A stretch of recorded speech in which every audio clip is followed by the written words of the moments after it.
Yeah, we expect this to go pretty quick. Thank you.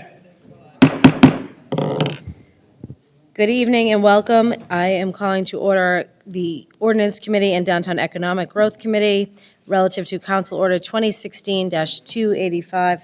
Nope, we're starting off with our public hearing.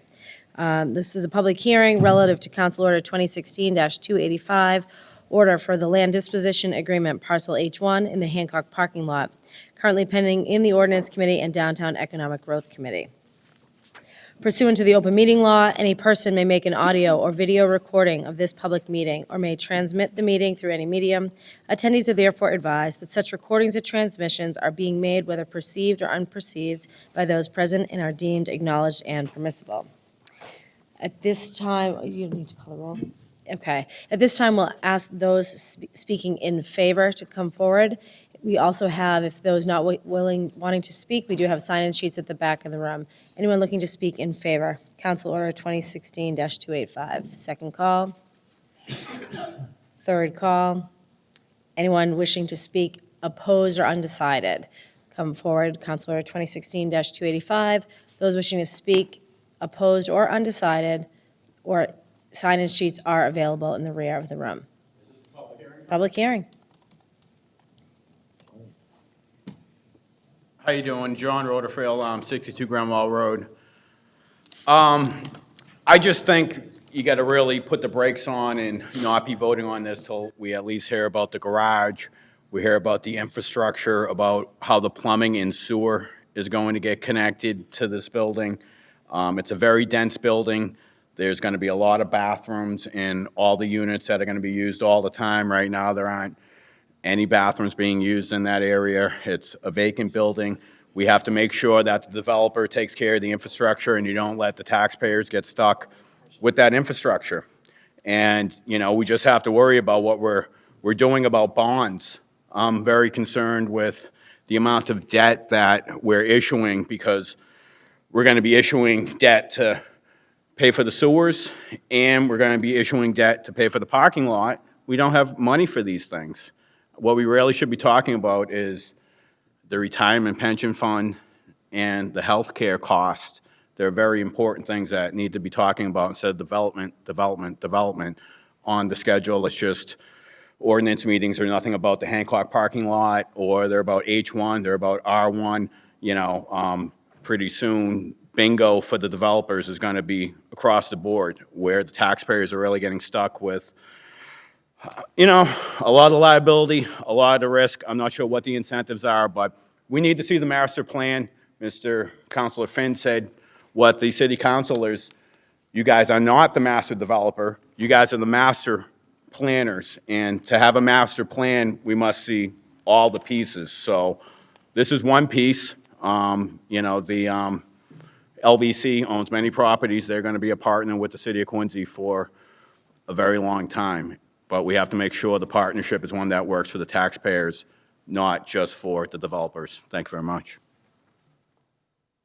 As you come forward, state your name and address for the record, and just one at a time, please come forward. Reverend Bennett. Thank you, Madam Chair. For the record, I'm the Reverend Sheldon Bennett, 43 Marymount Road in Quincy.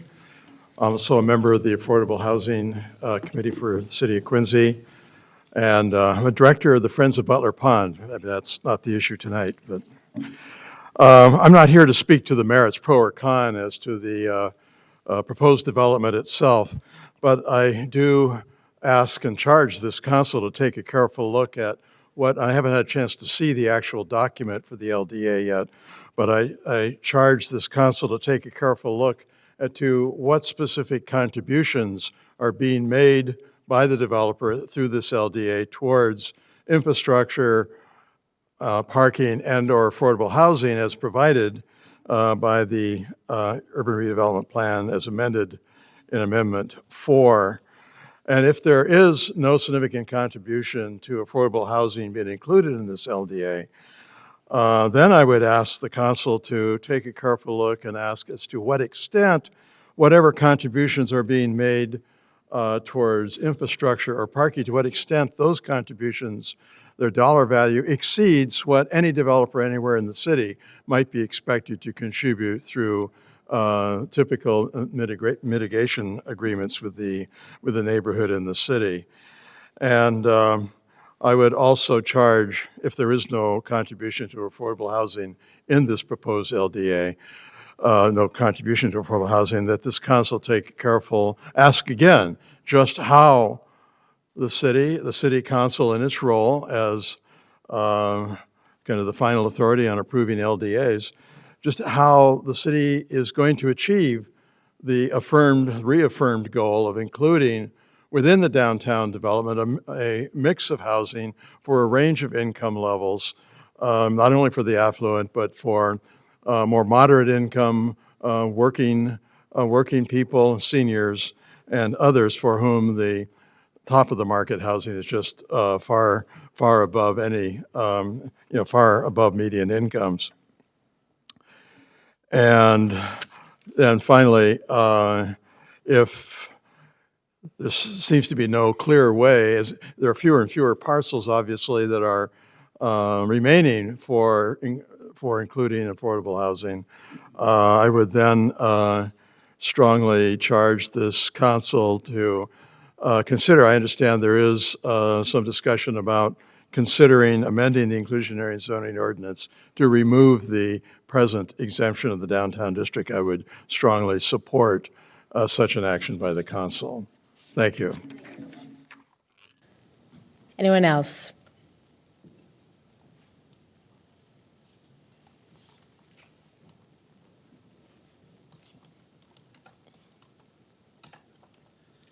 Bill Zamso, 10 Edgewood, Quincy.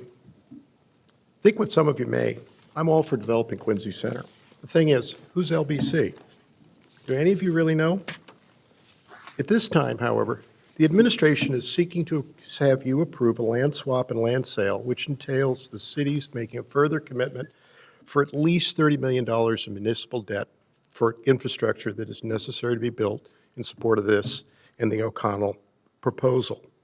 Accordingly, at minimum, this body should insist upon LBC providing duly certified financial statements, including documented net worth, as well as line of credit, and proof of financing commitments in place to follow through on its plans before you even consider the LDA, much less approve it.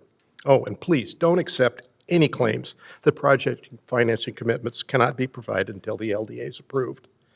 No credible developer is going to be moving forward on an 8-figure project without already having a financing commitment all but in place.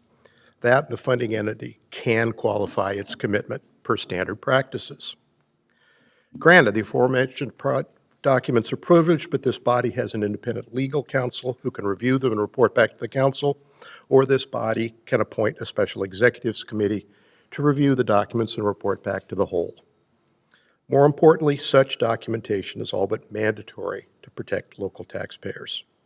For but one example, remember what happened when Streetworks imploded. Also note that this LDA would appear to propose more upfront exposure for the city and thus local taxpayers than did Streetworks' proposal, should this LDA go south. This body should also insist upon a contemporaneous consideration of the proposed takings of lands from this party, from parties tied to LDC to create the proposed Clivenden Street extension through the former location of Fuji. In short, in for a nickel, in for a dime. Further due diligence is in order. Key for doing so is that LBC was fined $10,000 by the Office of Campaign and Political Finance for making illegal campaign contributions to various elected officials, including Mayor Koch. And yet the Koch administration has continued to negotiate with LBC without any apparent reaching out for guidance from or review by OCPF, the State Ethics Commission, the Inspector General, or the Attorney General. This is unarguably troubling. Further note that people variously tied to LBC have contributed roughly $50,000 in campaign contributions to Mayor Koch, as well as $15,000 more to members of this body, as well as at least one other local elected official. And roughly $10,000 of this was mainly donated to the mayor after LBC's principals were fined by OCPF last November. Granted, pay for play is not illegal in Massachusetts, but such payments arguably fail the sniff test. Next, the administration has stated that LBC is not seeking any tax breaks for its proposed project. At the same time, it's seeking to lease up to 120 parking spaces for use by its tenants in a garage to be funded by the City of Quincy municipal debt. And the lease looks to be a sweetheart deal for LBC.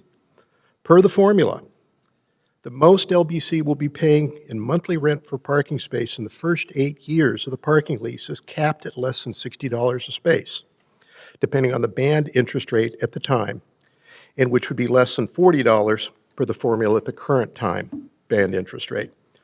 Further, the parking lease formula does not appear to impose any maintenance costs upon LBC. Conversely, the current posted rate for parking space for a new tenant at West of Chestnut is $175 a month. President's Place currently charges a bit less than $100 and has 35 West of Chestnut residents renting space in its garage so as to save themselves $1,000 a year. In turn, the proposed 120 parking spaces to be leased by LBC would yield LBC roughly $1.5 million in gross profit net of its parking lease payments to the city in the first 8 years of its lease. Further, by leasing parking spaces from the city on a bargain rate instead of building its own spaces, LBC could save itself well over $1 million in financing costs and property taxes in just the first 8 years of the lease. In short, just on parking alone, LBC is looking at something north of $2.5 million in net present value incentives variously provided to it on the taxpayers, essentially on the taxpayers' dime, in just the first 8 years after work to build its proposed apartment building. And speaking of apartments, going with apartments rather than its long-touted hotel would basically cut in half property tax paid to the city by LBC on this project, and so blow a hole in covering the DIF debt service and additional local service costs that would result from this project's construction.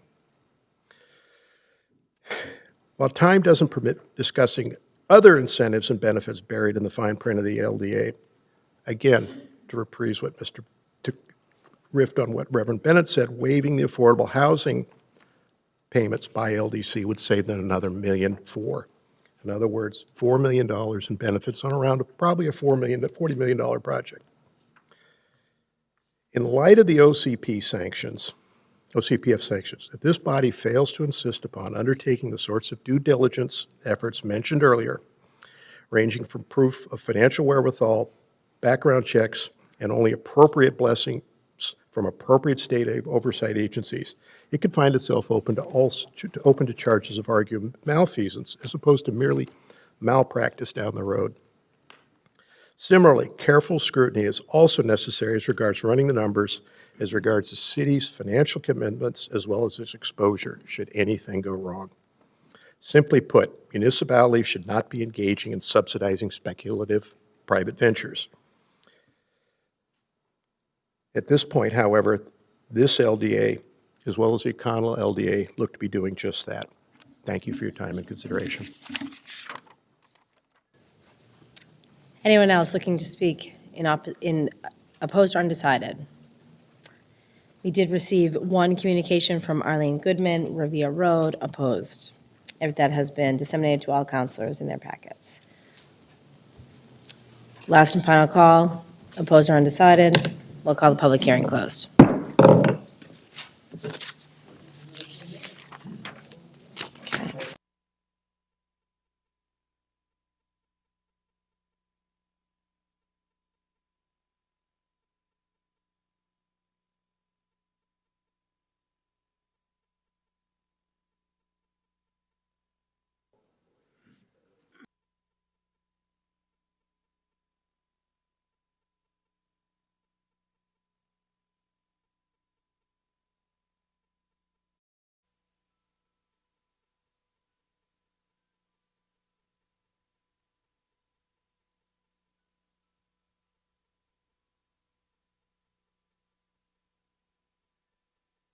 To call to order the Ordinance Committee and Downtown Economic Growth Committee relative to Council Order 2016-285. This is an order for the land disposition agreement for parcel H1 on the Hancock parking lot. Madam Clerk, if you would please call the roll. Counselor Kane. Counselor Kroll. Counselor DeBona. Counselor Finn. Counselor Harris. Counselor Hughes. Here. Counselor Liang. Counselor Palmucci. Chairman LaForest. Present. 8 members. yes. Pursuant to the open meeting law, any person may make an audio or video recording of this public meeting or may transmit the meeting through any medium. Attendees are therefore advised that such recordings or transmissions are being made, whether perceived or unperceived, by those present and are deemed acknowledged and permissible. Thank you. At this time, I'd like to call forward Bill Geary, counsel to Mayor Koch's office, relative to the order for an update. Thank you, Madam Chairwoman, and through you to your colleagues on the council and the committee. We are this evening presenting additional information with respect to the proposal for the parcel entitled H1.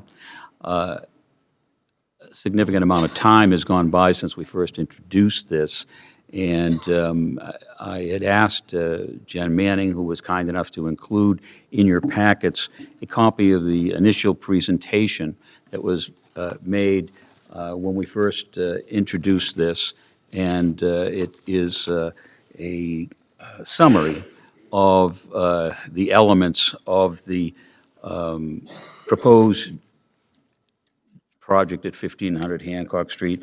Also included is a fact sheet related to that. And I'd like to just refresh the memory of those who were present, as well as those who may not have been present for that meeting. We had, on the cover page, you'll see what was the original proposal by LBC, essentially entirely on land that they own along Hancock Street, along the numbers of 1500 to 1530 Hancock Street and beyond to 1534, 1538.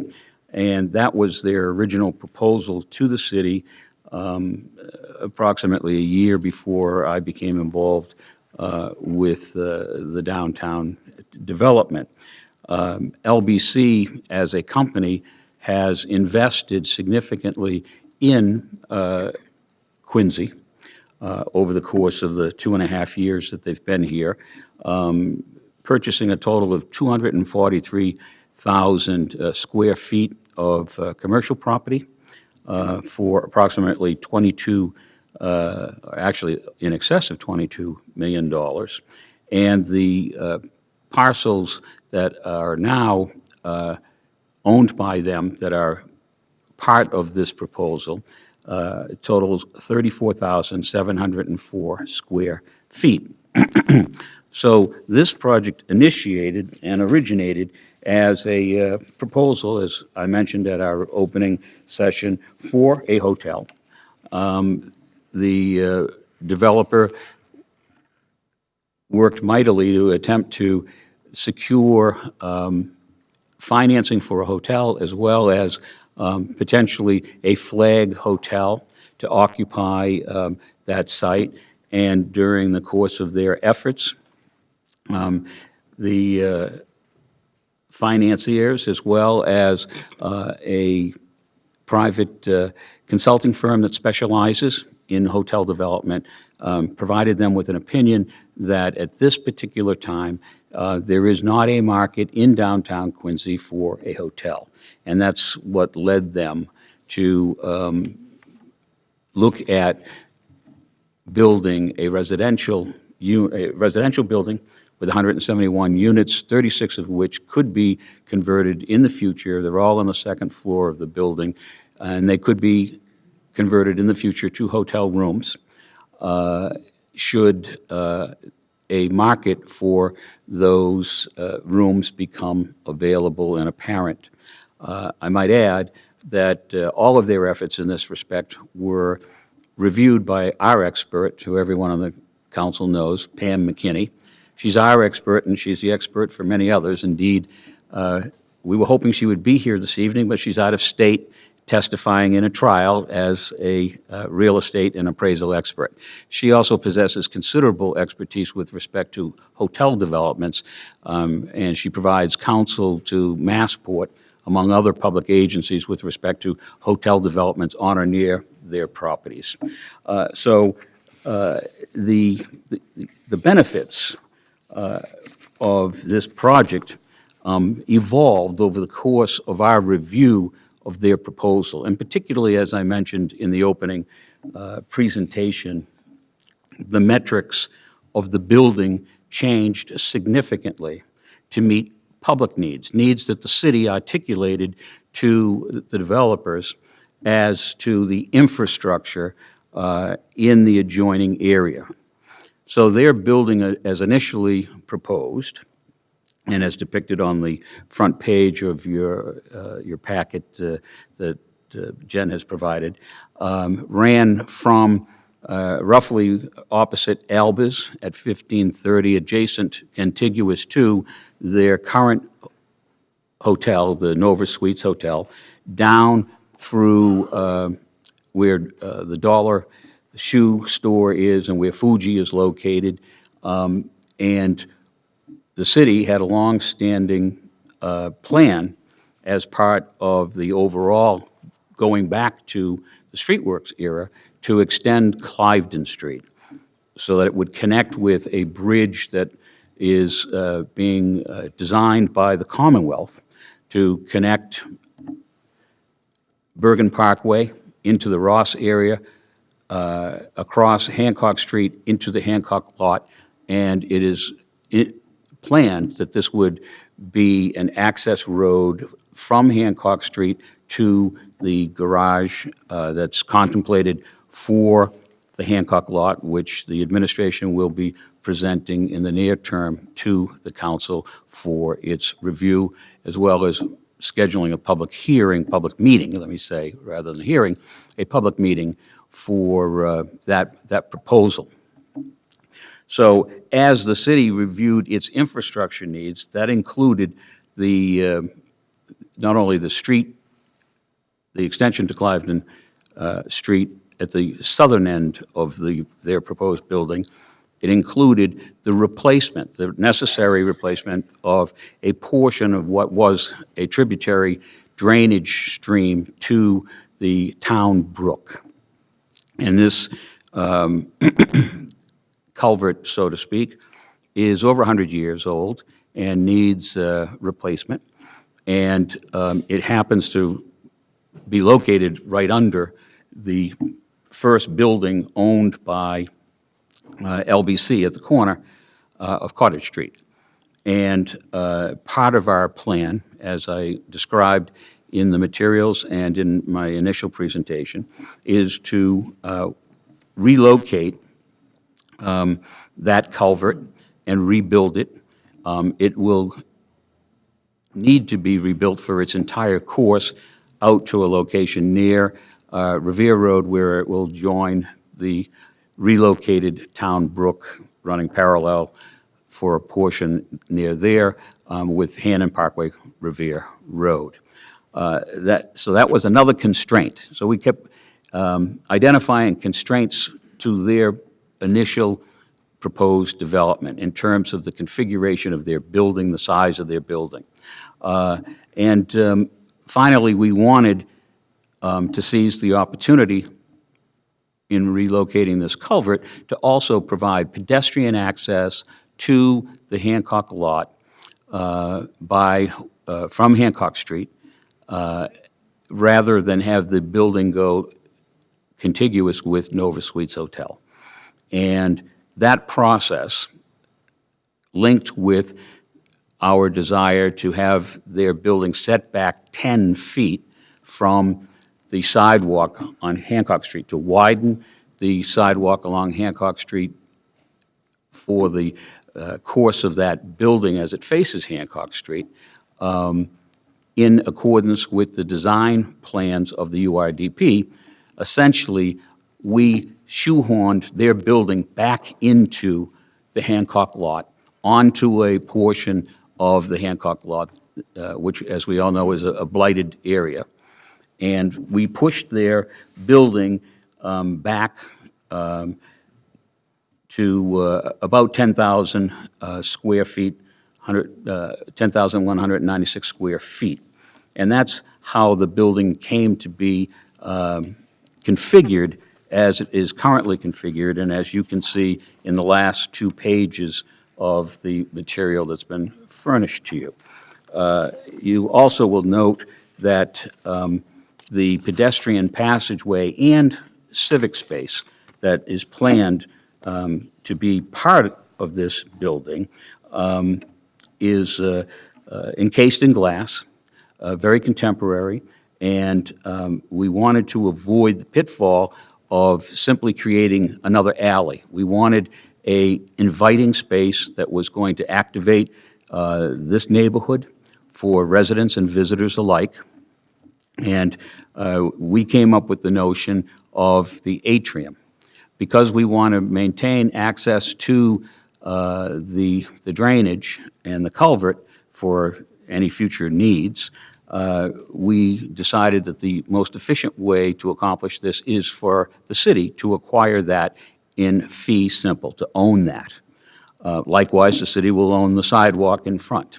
And likewise, the city will own the Cleveland Street extension when it's ultimately extended at some point in time in the future. So that's how this building got shaped. Not that it was the shape that the proponent, LBC, had initially intended. So we arranged several, as I've indicated to you in my communications, several transactions here, all fee, where in essence we would acquire the frontage along Hancock Street. We acquire the area that's above the culvert, including the area within the atrium, in fee. And in turn, we convey to LBC the 10,000 square feet that is proposed as the disposition from the parking lot. And it's at the back of their building, not on the frontage. So we take from them 5,057 square feet. They have 10,196 square feet that we propose to convey to them for a difference, a delta of 4,539 square feet that they are acquiring in this exchange. So it's important to note that in addition to the infrastructure improvements, particularly the town brook, which relates to issues we have with inflow and infiltration, and drainage in general. This parcel is in the middle of the downtown. Yes?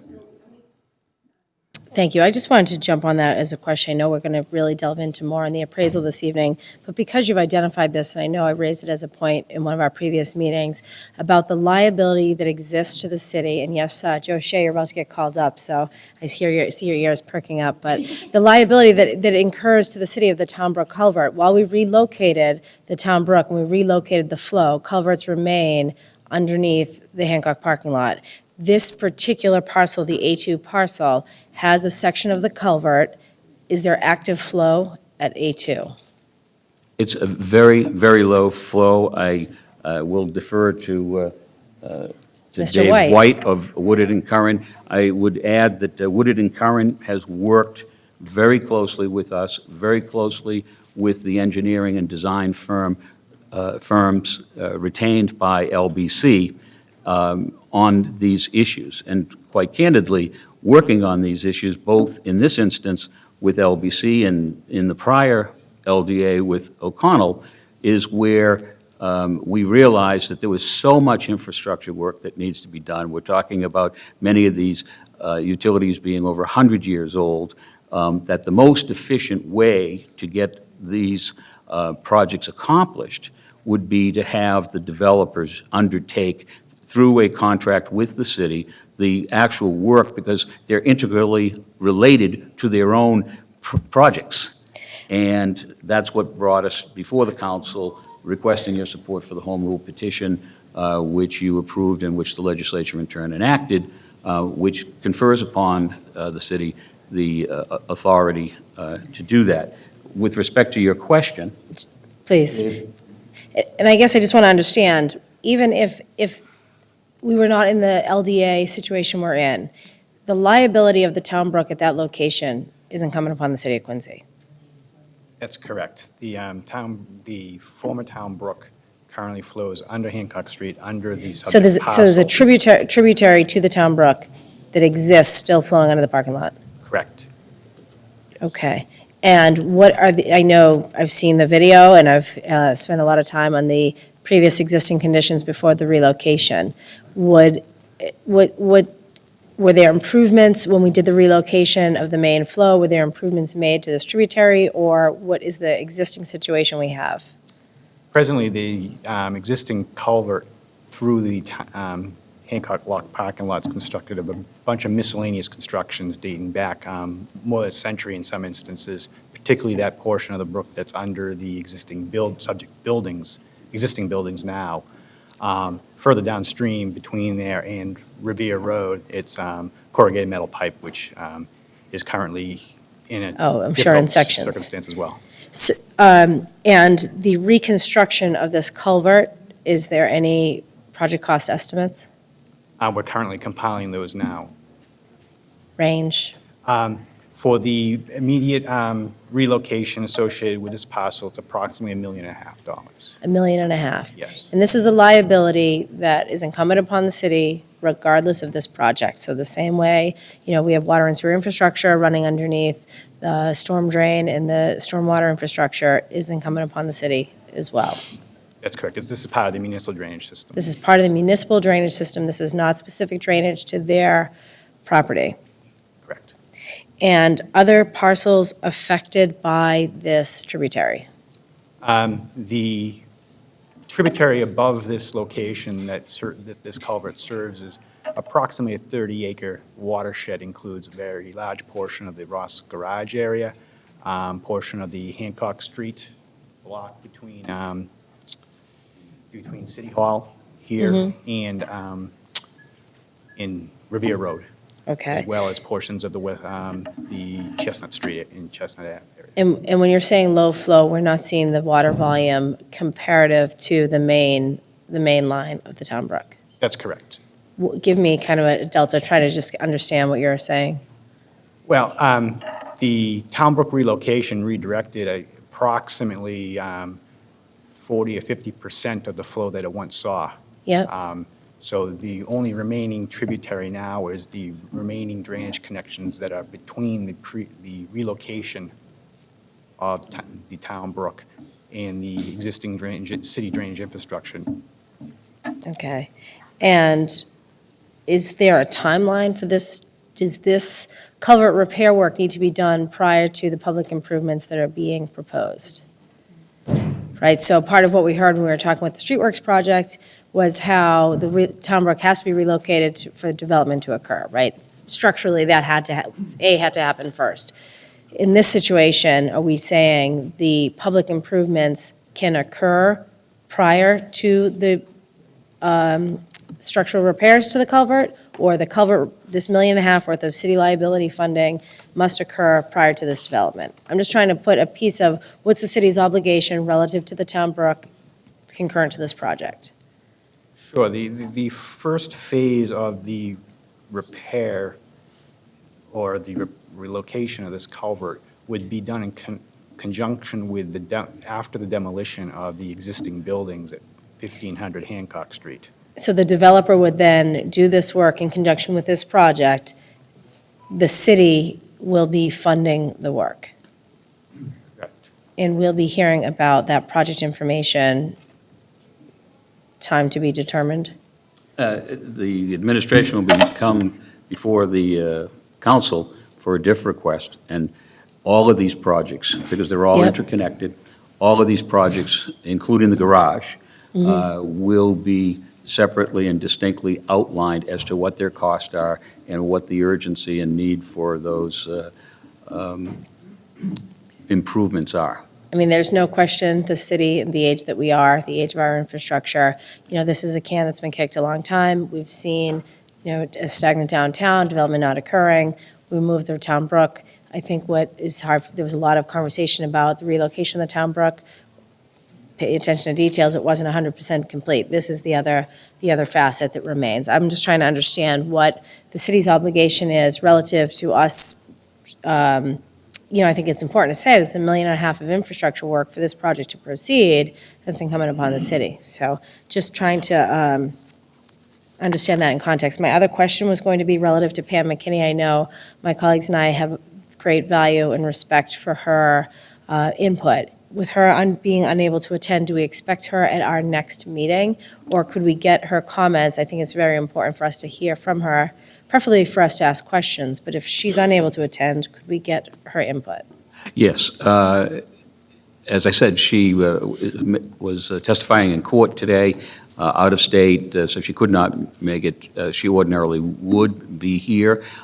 We have asked her to appear here at the council's next meeting to provide the council with answers to your questions on the appraisal. Quite candidly, as we all know, and as her title indicates, she is the expert. Trying to get the explanation from me would be to no avail, because I get my explanations from her. She was active throughout this whole process. I did not have direct contact with the appraiser, except on one occasion to give him some clarification on questions that he had. This was a complicated, as I've mentioned to several of you individually, because of the engineering needs for the realignment of the culvert, the setbacks, and other infrastructure issues. There were a number of issues that needed to be resolved between Woodard and Curran and High Point Engineering, and Mr. Mike Fabiano, who was the lead engineer for them on behalf of LBC, testified at our opening presentation. And so they worked very closely to work out all these plans, and all those plans had to be worked out and then conveyed to Mr. Tyberski for his review. And as we reviewed them, we all determined that the cleanest way to do this was through fee transfers, because, as you point out, the liability that the city would have. I might also mention that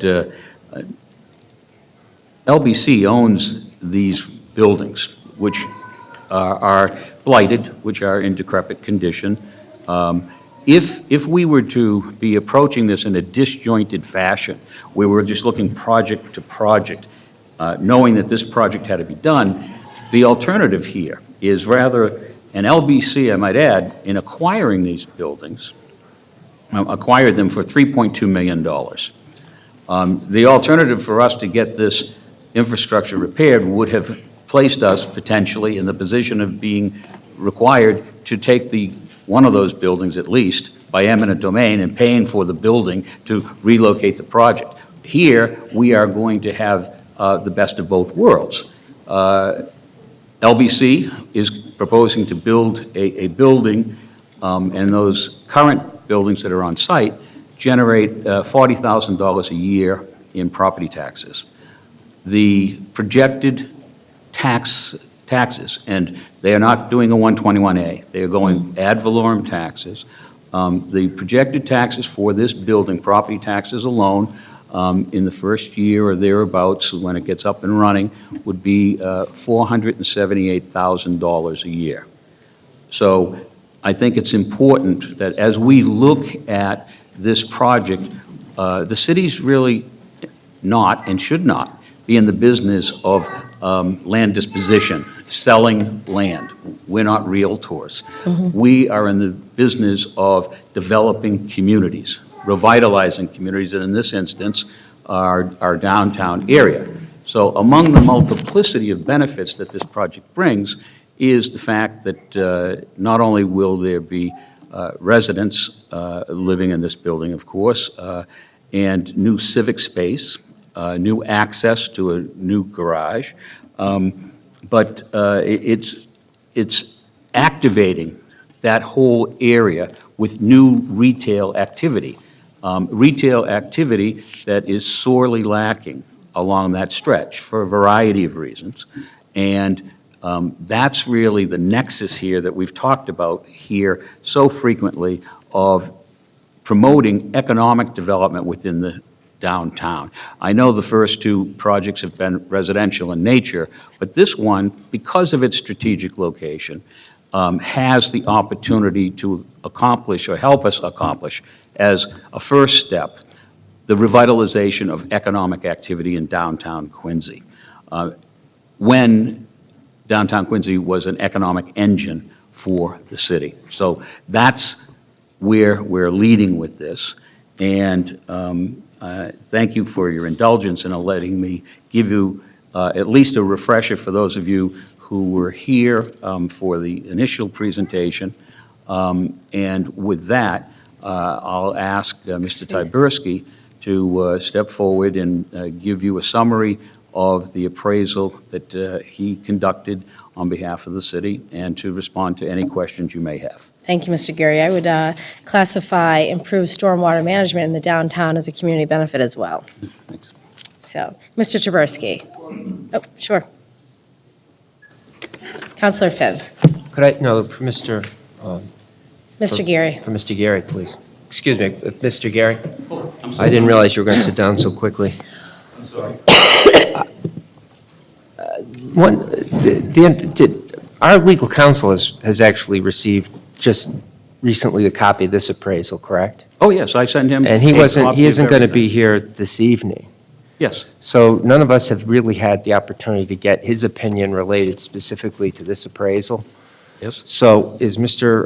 Taberski prepared to come back the next meeting that we have in relation to this? Well, I can't answer that. We'll certainly ask him. Well, I'm asking from the city's perspective, again, because this is, I mean, there's some question, as you know, in terms of why, and given the fact that Mr. Shea can't be here this evening, some of the level of presentation that we might be receiving.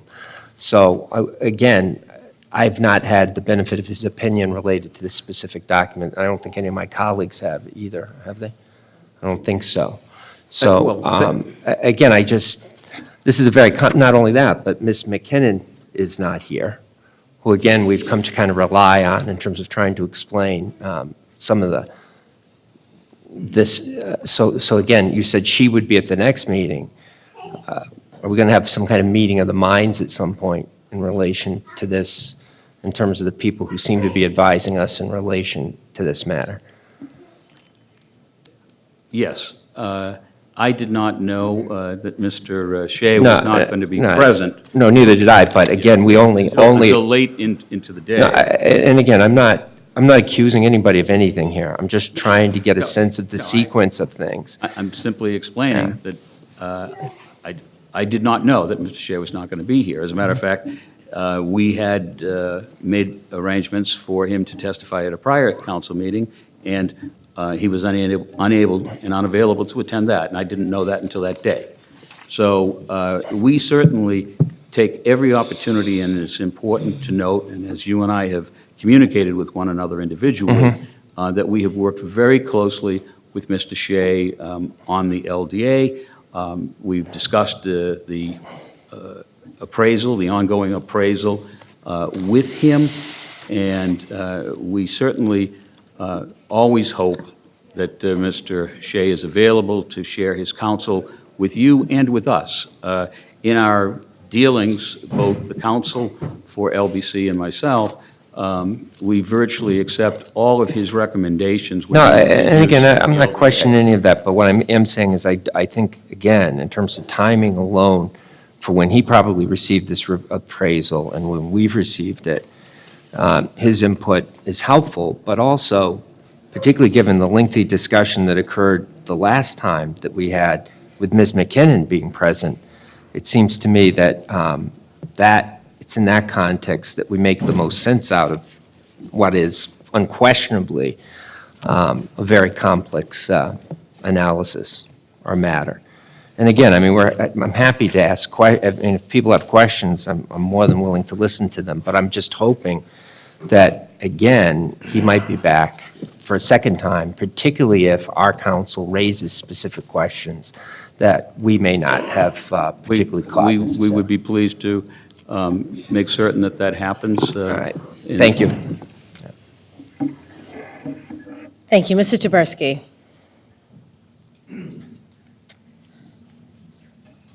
We appreciate your conducting the appraisal on the behalf of the city of Quincy.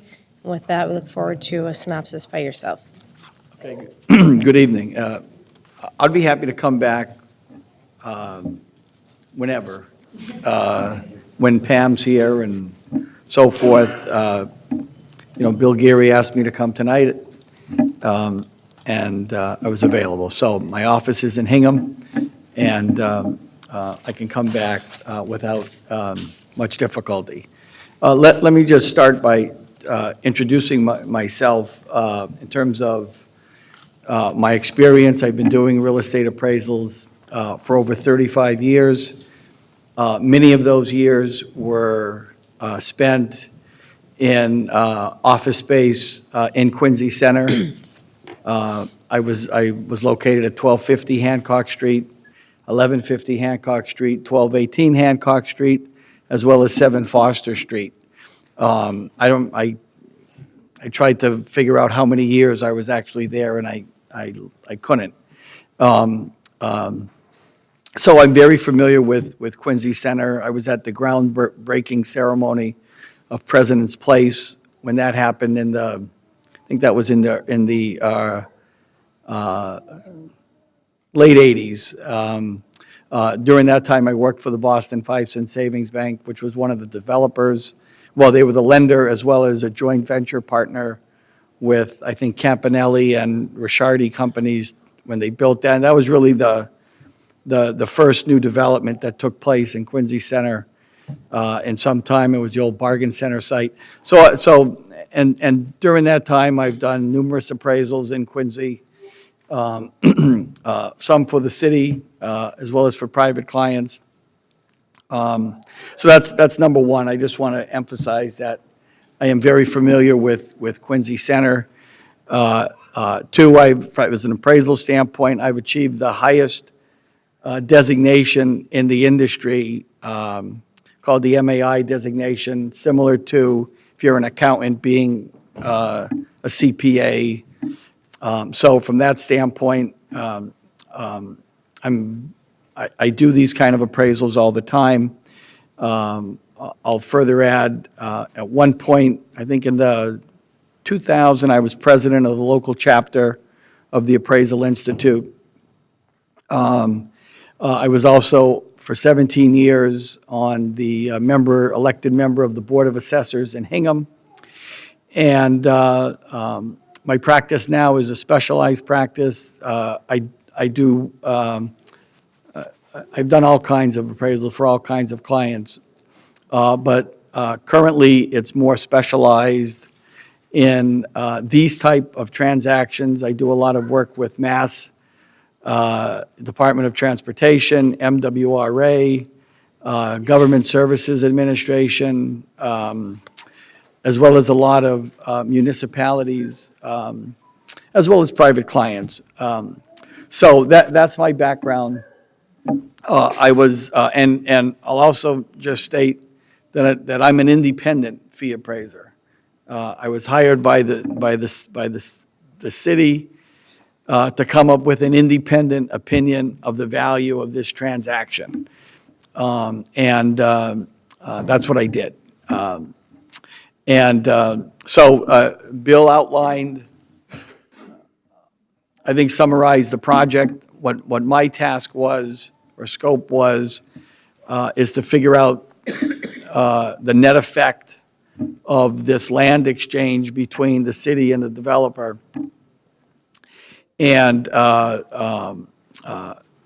yeah. Just really want to be clear, the primary purpose then of the appraisal was essentially, it's the benefit to Quincy of this particular land swap? Well, yeah, to estimate the net effect, Net effect. valuation effect, not all the other benefits. Valuation effect. That was discussed, and it was ultimately considered beyond the scope of the appraisal to try to get into valuating the intangible benefits. This was really to value the tangible net effect of this exchange between the city and the developer. And as Bill explained, the city was transferring 10,000 square feet in fee, simple, to the developers, and the city was getting back around 5,000 square feet, 5,500 square feet. So the net effect in terms of the exchange was around 4,500 square feet. So there's several different ways you could approach that problem. One is to look at, okay,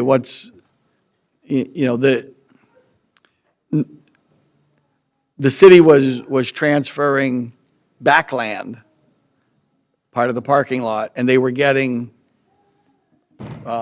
land that is frontage, Hancock Street, and sometimes you can get into evaluating the quality of the parcel that's being transferred. But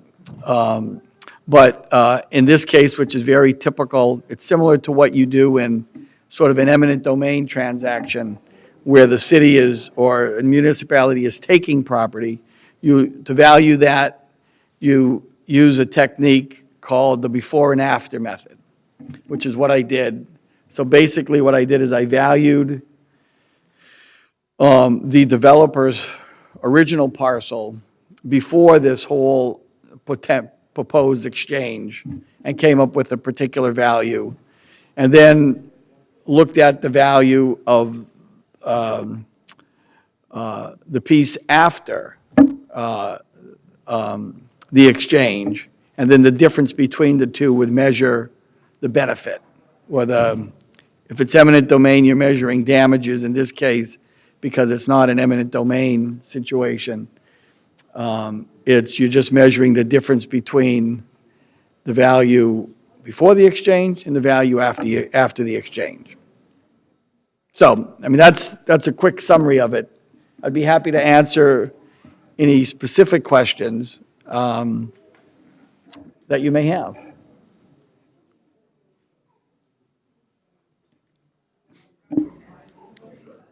Thank you, Madam Chairman.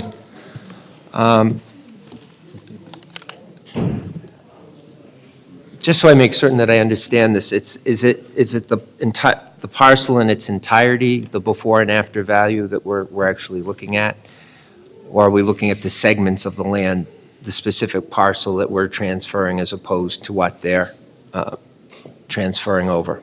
Well, in the before analysis was the developer's parcel as a standalone piece. Got it. Based on the current zoning. Right. What could they build there? And you know, to some extent, I am not an expert in terms of coming up with, going through all the zoning, engineering to figure out what physically and legally can be put on that site. The city hired an engineer to come up with what could be built on that site on a standalone basis by zoning. And then that same engineering company made the same estimate. You know, it was wasn't completely, there was had to make some modifications to their numbers based on some changes as the land area changed. But that was minor. And then said, okay, now that they've got this, you know, now that they've got an extra 4,500 square feet, what can they build on the site, physically and legally? And so once we had those two numbers, I valued the parcels based on those development parameters, before and after, both on a standalone by right basis. And by right, I mean based on zoning, what they could build on there.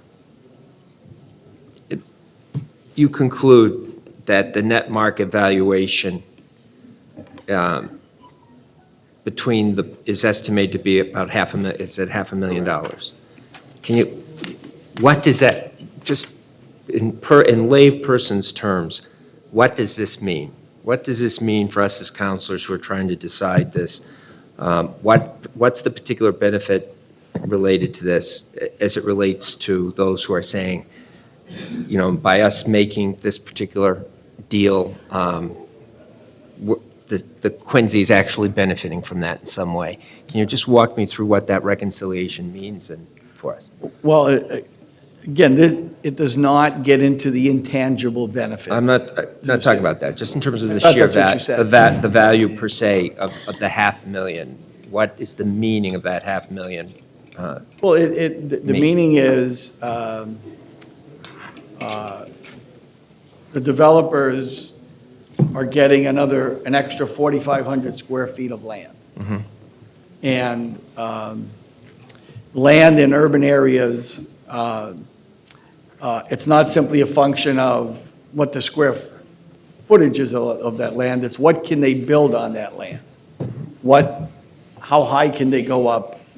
So there's if this was land in a non-urban area,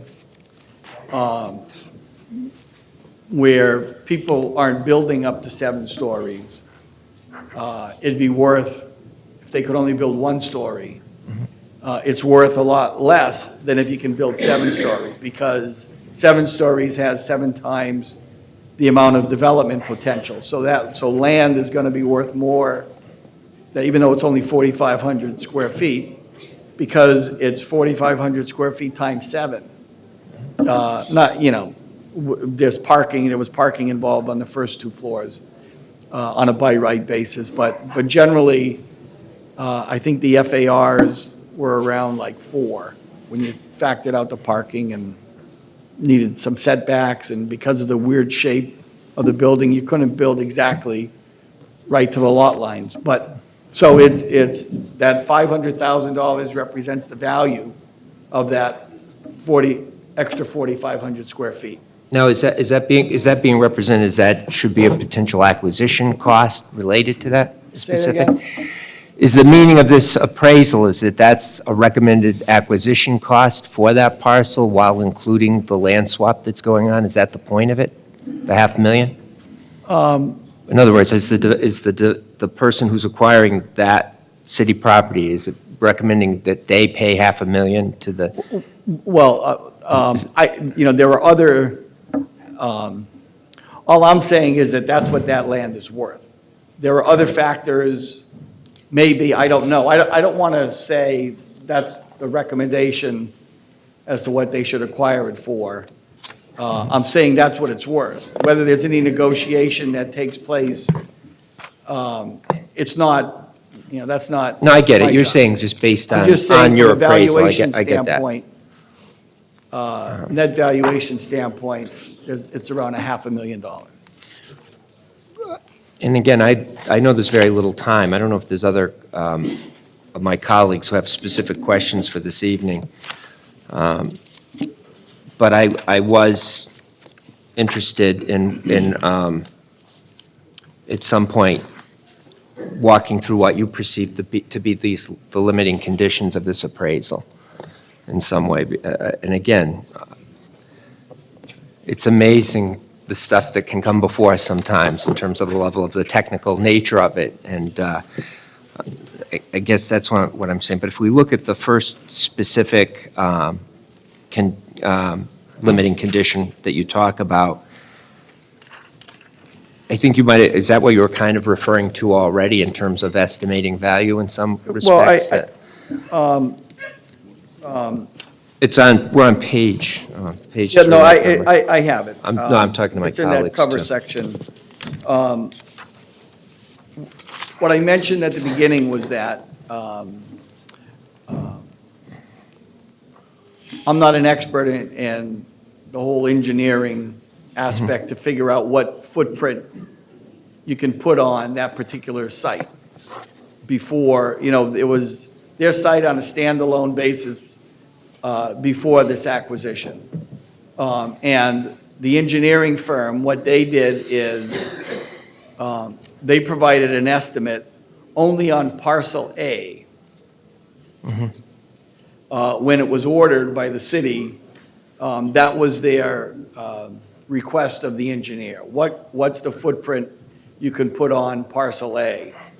Well, it turned out they also owned, they didn't include parcel A1 and parcel A2, which they owned, in their original estimate.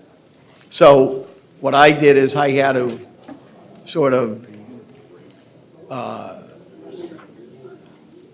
I'd gladly get another estimate from the engineer to say, okay, let's give me your same analysis that you did on the whole piece. I didn't have that, so we basically took their numbers with a sort of in a pro rata way and translated it to that total parcel that's owned by the developer. So that's number one. Number two was,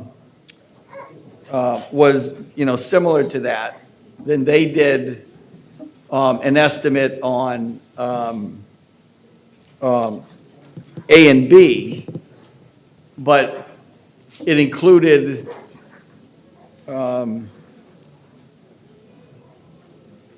it was a little different than what was actually, what parcels A and B ended up being. So again, they had two estimates, but the final plans of the sites that are being conveyed were slightly different. So we interpolated a little bit to fit what was actually happening based on the general numbers they came up with. So that's what those number 1 and 2 are. It's simply me saying, I had to adjust these a little bit based on what they did, because they didn't provide anything that was based on these actual parcels. Got it, I think. And the third one, had to do with the parking issue. And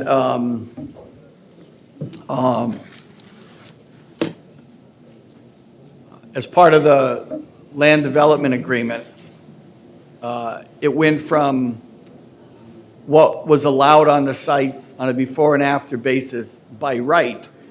And by right, they had to provide on-site parking, which generally would have been parking on the first and second floor. So the residential area would have been on floors 3 through 7. Through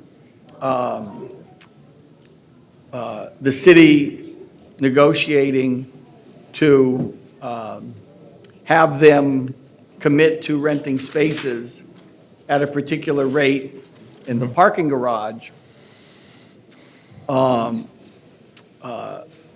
they were able to put residential space on floors 1 and 2. Right, well, and again, we're running out of time, but that's the final thing is that I was curious, is that you talked about the consideration of the parking agreement, that wasn't factored into the alternative highest and best use resulting from it, correct? Well, we did some preliminary analysis of that. It was, by not having to build on-site parking, their potential building area, the residential area increased, so the valuation increased. Correct. But that's offset by some tangible and intangible benefits to the city. And we were never able to quantify all of the intangible benefits. So rather than trying to quantify some of these intangible benefits, that was, part of it was taken out of my scope of the assignment. All right. Again, and it was the client saying to me, this is getting, in consultation with Pam McKinney, said, how are we going to quantify? Yes, there's some things you can quantify. They're going to be paying rent for the parking spaces. Those have a value over and above what the cost of it is to construct the garage.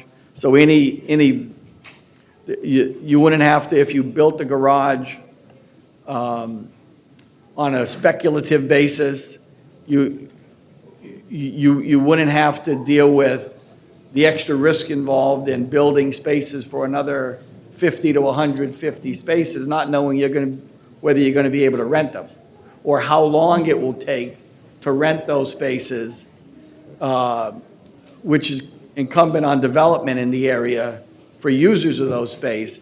So it became difficult to try to quantify all those. So it was just said, look, at this point, let's leave this out of the agreement at this point.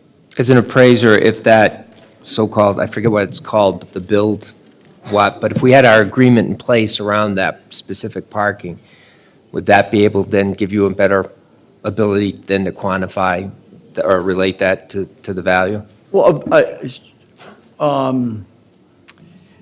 it can be quantified, some of them. Some of these intangible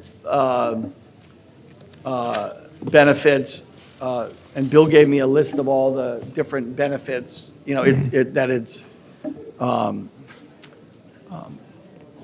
having first floor retail was important.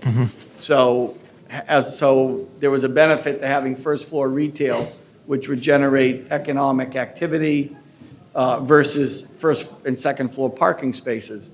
So we never got to that point to really getting into all the, trying to figure out what all the benefits were and then trying to quantify them from a valuation standpoint.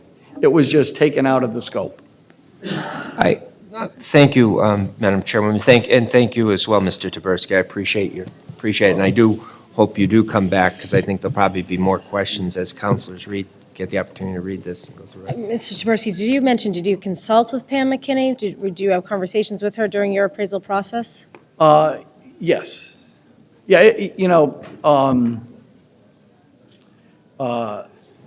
when I had questions, some of the questions, I went to Pam to get the answers. And one of them was this engineering thing I talked about. I says, Pam, if I'm going to do this before and after, I think you need to get a study done by an expert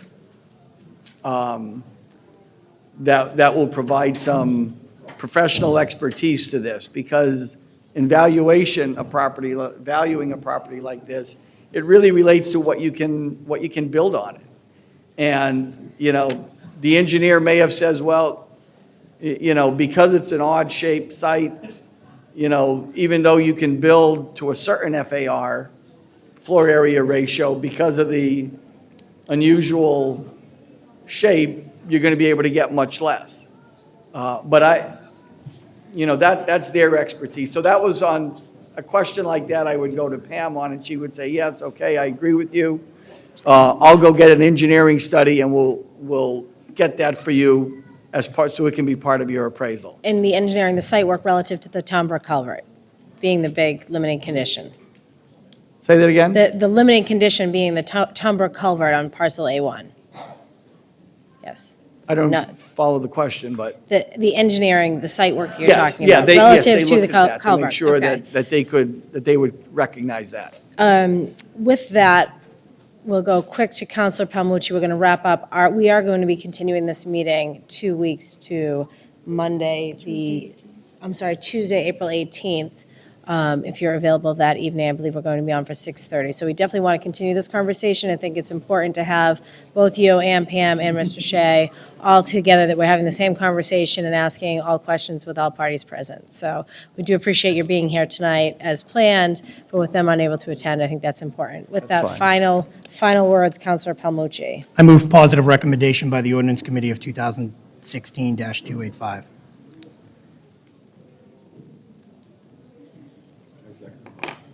Doesn't require a second, but thank you, Bill.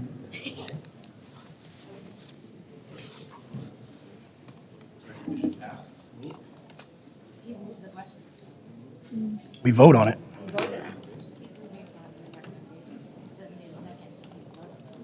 On the order.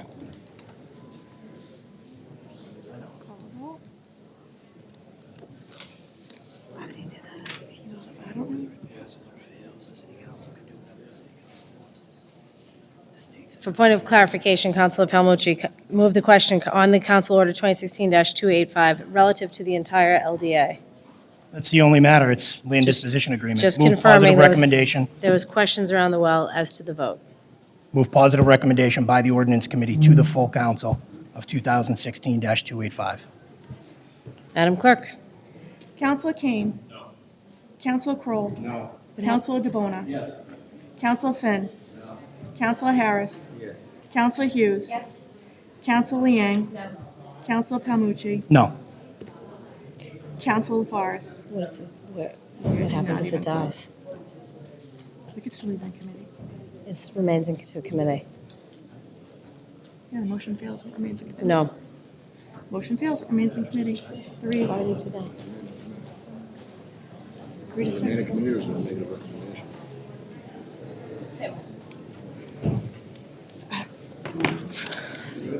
Matter remains in committee. Council Order 2016-285 stays in committee. Negative recommendation as currently proposed. We will reconvene and probably schedule forward on, I think at this point, when all information is presented to us that we've been awaiting, it's been very frustrating to get things in pieces, matters. I think the frustration you're hearing is what was anticipated to be before us tonight, not before us tonight. So why don't we, Mr. Geary, you and I will continue this discussions offline, making sure that all information is prepared and ready prior to scheduling a forward meeting. Thank you very much. We will request both Councilor Shea as well as Mr. Tyberski and Pam McKinney to be present. Thank you very much. Thank you, Mr. Geary.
All right, thank you very much. Good evening, everyone. We have a full house tonight, so welcome to the Great Hall. Tonight is Monday, April 3rd, and this is the regular City Council meeting that we are opening at about 7:40. Madam Clerk, if you would call the roll. Counselor Kane. Present. Counselor Kroll. Present. Counselor DeBona. Present. Counselor Finn. Present. Counselor Harris. Present. Counselor LaForest. Present. Counselor Liang. Present. Counselor Palmucci. President Hughes. Here. You have 9 members, a quorum. Thank you very much, Madam Clerk. If you'll all stand, please. And I just wanted to call attention, all of the counselors, everyone up in the well this evening is wearing these ribbons for Autism Awareness Month for the month of April. So if we could remember all those families and adults and kids affected by autism this evening, and just our thoughts, our prayers are with them this evening. And if we could just take a moment of silence for those folks. And we will call one of our Girl Scouts here this evening, Madeline Yang. Madeline, are you here? Come on up, Madeline. All right, Madeline, lead us in the Pledge of Allegiance to our flag. If you'll all turn and face the flag, and Madeline, take it away. I pledge allegiance to the flag of the United States of America and to the republic for which it stands, one nation, under God, indivisible, with liberty and justice for all. Thank you. Madam Clerk, if you will read the open meeting law. Pursuant to the open meeting law, any person may make an audio or video recording of this public meeting or may transmit the meeting through any medium. Attendees are therefore advised that such recordings or transmissions are being made, whether perceived or unperceived, by those present and are deemed acknowledged and permissible. Thank you very much, Madam Clerk. And here this evening to honor the Girl Scouts, an organization which smartly asked me to leave after 2 weeks, is Counselor Kane. Counselor Kane, if you'll make your way to the microphone, thank you. Thank you, Madam President. You know, the Girl Scouts, there are plenty here in this room tonight. And I think in my 1 year of being a counselor so far, I haven't seen one group here so many times. I think this is your third time here, right? So you've shown us how dedicated you are to the city and to your community, and you've shown us through your education and the studies that you've done. You've shown us your community service. And tonight we're honoring the 100th anniversary of the Girl Scouts organization.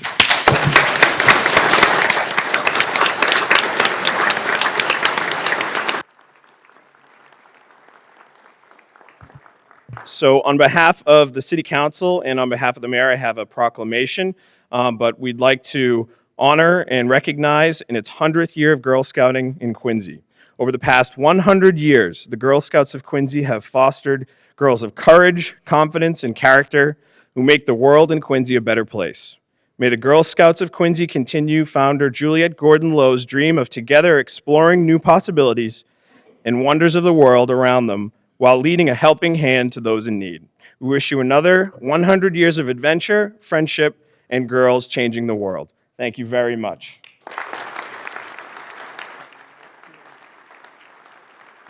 And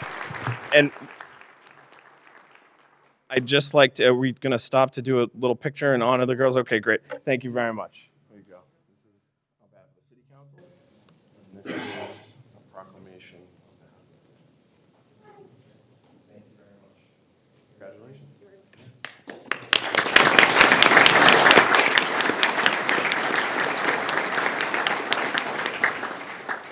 All right, so we'll take a brief recess. All the Girl Scouts, if you want to come on up, and we'll just get inside the well here, and we'll take a quick picture.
All right, thank you. We will call the meeting back to order. And this evening, we have a presentation from our mayor. Mr. Mayor, it's nice to have you with us this evening.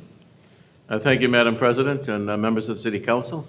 It's a privilege to be here before you tonight to present 2017 update on our rolling capital plan. As you all know, we last year presented before this council. Some of those items were enacted on, some were not. We're bringing in a fresh update on that, inclusive of just about every category you could think of in infrastructure. So first start with talk a little bit about our public assets. We have, as a city of 93,000 people, we've got 53 public buildings, 52 parks, 190 miles of road, 230 miles of sidewalks, miles of sewer lines, 11 and a half miles of seawalls, 52 tide gates, 15 pump stations. I think you understand we have a lot that we oversee as a city, and I say that we because it's part of our job. We're custodians of these public assets. So with that, we've got some challenges in a number of areas that we'd like to talk to you about tonight. We're kind of breaking this down in two ways for tonight's presentation purposes. I'm going to do the park improvement plan, and then I'll do the general capital plan regarding buildings and other infrastructure.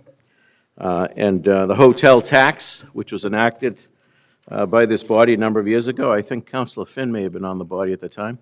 I'm not sure if anybody else was at that time. Councilor Ramondi was actually the author of it.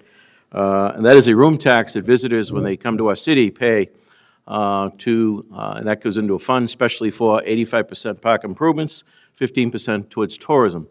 Now, many years ago, this council supported a major bond issue, which we spent on park improvements, and that was paid for with the revenue of the room tax. That bond is getting close to being paid off. We have great capacity now in the room tax revenue, so it's time again to look at our park citywide and do some major renovations and upgrades. So tonight we'll talk a little bit about that. Important to emphasize to the public, because I know each of us deal with questions in the public every day. This is the room tax. Hotels pay a property tax that goes to the general fund. Visitors pay a room tax specifically, goes into a special account that has to be spent for these items.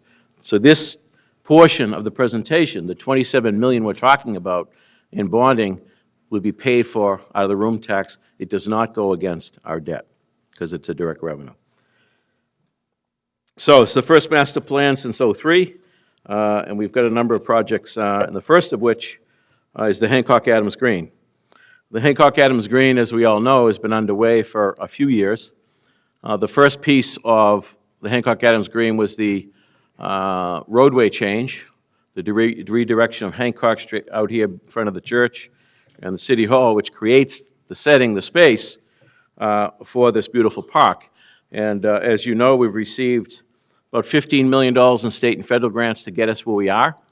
So we're looking at Phase 2, which is a $15.7 million request to do the next phase, which is the promenade phase. This is going to create in my opinion, a world-class park that respects our history, and it's something that I think this city is long overdue for and truly deserves. When you really think about the building we're in, the history of this building, not so much the brick and mortar or the granite portion of it, but the people that came through this building made decisions for future generations.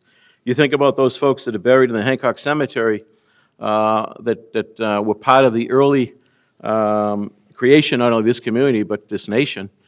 Across the street, we have the Church of the Presidents, beautiful 1828 Alexander Paris architect building. Obviously, two presidents and their wives buried in the crypts in that church. And for years, that Church of the Presidents was a traffic rotary. Walter Hannon was mayor back in the 70s. Some of you maybe weren't born quite yet. Feel like an old timer up here, although I feel good when I looked over to Councilor Finn. He's got a few years on me. Walter Hannon actually talked about putting a tunnel in Hancock Street here, creating some kind of a park setting, because he felt at that time that we weren't treating our historic resources as we should. So this is not a brand-new idea. It's a different execution of that idea. But I believe that this will bring the core of our history together. This will become a true destination. not only for visitors, but really for the families of the city to really enjoy. And Halverson out of Boston is the company, landscape design company. They've earned their money because I've driven them absolutely crazy, being a former park commissioner. And Rich Houghton, who's a Quincy resident, has been on that team from Halverson. So if you look at some of the slides here, that's an overview. We can go to the next one, Mark. It's a bird's eye view. You see the church is on the top of that slide, and it shows you the promenade, essentially roughly where Hancock Street was. Will be a paved promenade lined with trees, statues on each end, and there'll be water features in the park. Go to the next one, Mark. So if you're looking north, that's what you're going to see. That's the end where John Hancock statue will be. You can see to the left the contemplative water element. You can see folks obviously enjoying it, but more importantly, you see the size of the trees as well. This is an expensive park because we are putting in quality product and mature plant material. You may remember a few years ago, the city held a national call for artists to construct the statues. We had 78 respond across the country, and 2 foreign countries responded as well. That artist was chosen. He's finished his work. The statues are done. They were built in a studio in Italy. They are now in a storage facility not far from here, waiting for their placement on the screen. So this slide is looking south. You can see the church to the left. This would be coming really from the T heading into the square. Next slide shows the other major water element feature. You will hear this water from no matter which part of the park you enter. I'm sure you're going to hear this. This is significant and designed so very impactful and really adds to the quality of what a world-class park should look like. So that's the the Hancock Adams Green portion, which is the largest portion of the $27 million. Again, it's $15.7 million. It piggybacks the investments that have already been made, a lot of underground work that has been done to date. This will bring it to the next phase. There would be then one phase left. That would be from the promenade to the T station. And we have preliminary designs on that, but we want to wait to see how the development kind of shakes out in around the T station because we don't want to be doing things 2 or 3 times. So this will take us to phase 2. Phase 3 we'll revisit at the right time when the development in the T station starts to emerge. So next on the agenda in the park side is the Marymount Park piece. Now Marymount Park is, in my opinion, the gem of the park of our park system. It goes from Hancock Street and goes down to Blacks Creek, Pine Island, and it has everything. It has wooded trails, it has salt marshes, it has everything you can imagine for formal recreational activity and certainly passive recreational activity. This was given to the city in 1885 by Charles Francis Adams II, who was a grandson of President John Quincy Adams. He was a remarkable individual. He was renowned statewide because he was very involved with the state, creating the Blue Hills Reservation and what became the MDC with parkways and boulevards. So he loved the city, and try to sum this up, he, along with some other folks at the time, Charles Porter, who became the first mayor, put together a park association. They tried to get the town at the time to vote park commissioners in to purchase these properties to create Marymount Park. Was defeated on the ballot a couple of times. He decided to take it into his own hands. He assembled all the parcels and gifted to the city. The city accepted it in 1885. Some 72 acres, 8 acres Pine Island were added at a later date, which brings it to the 80 acres. So Charles Francis Adams was quite a guy. You think about this city without Marymount Park, that's a huge gap in recreational use. So we're grateful to him. Charles Francis Adams did take a train trip with Frederick Law Olmsted. And later, in 1937, the city engaged Herbert Kellaway, who was an associate of Olmsted, to come up with a master plan. We'll just go through these slides, Mark. That was the Walter Smith shell up on Pageant that was torn down back in the early 50s, I believe. You can see the Wollaston Beach before the boulevard was truly completed. Some great old slides here that we got. There's the plaque that dedicates where Captain Wollaston landed for the fur trading post he established here back in 1625. That's along Blacks Creek, Furnace Brook Parkway to the right. That would be the bridge over Southern Artery, now Marymount Parkway. There's the Greenberg Bridge on Quincy Shore Drive. This park is really unique. Several of these slides you see was a celebration of the 300th anniversary of the city in 1925, where they had some amazing programs up on Pageant Field, hence the name Pageant. They had pageants, they had all kinds of activity. You can see the bleachers and lighting and everything set up just for that event back in 1925. So the improvements include a number of passive improvements.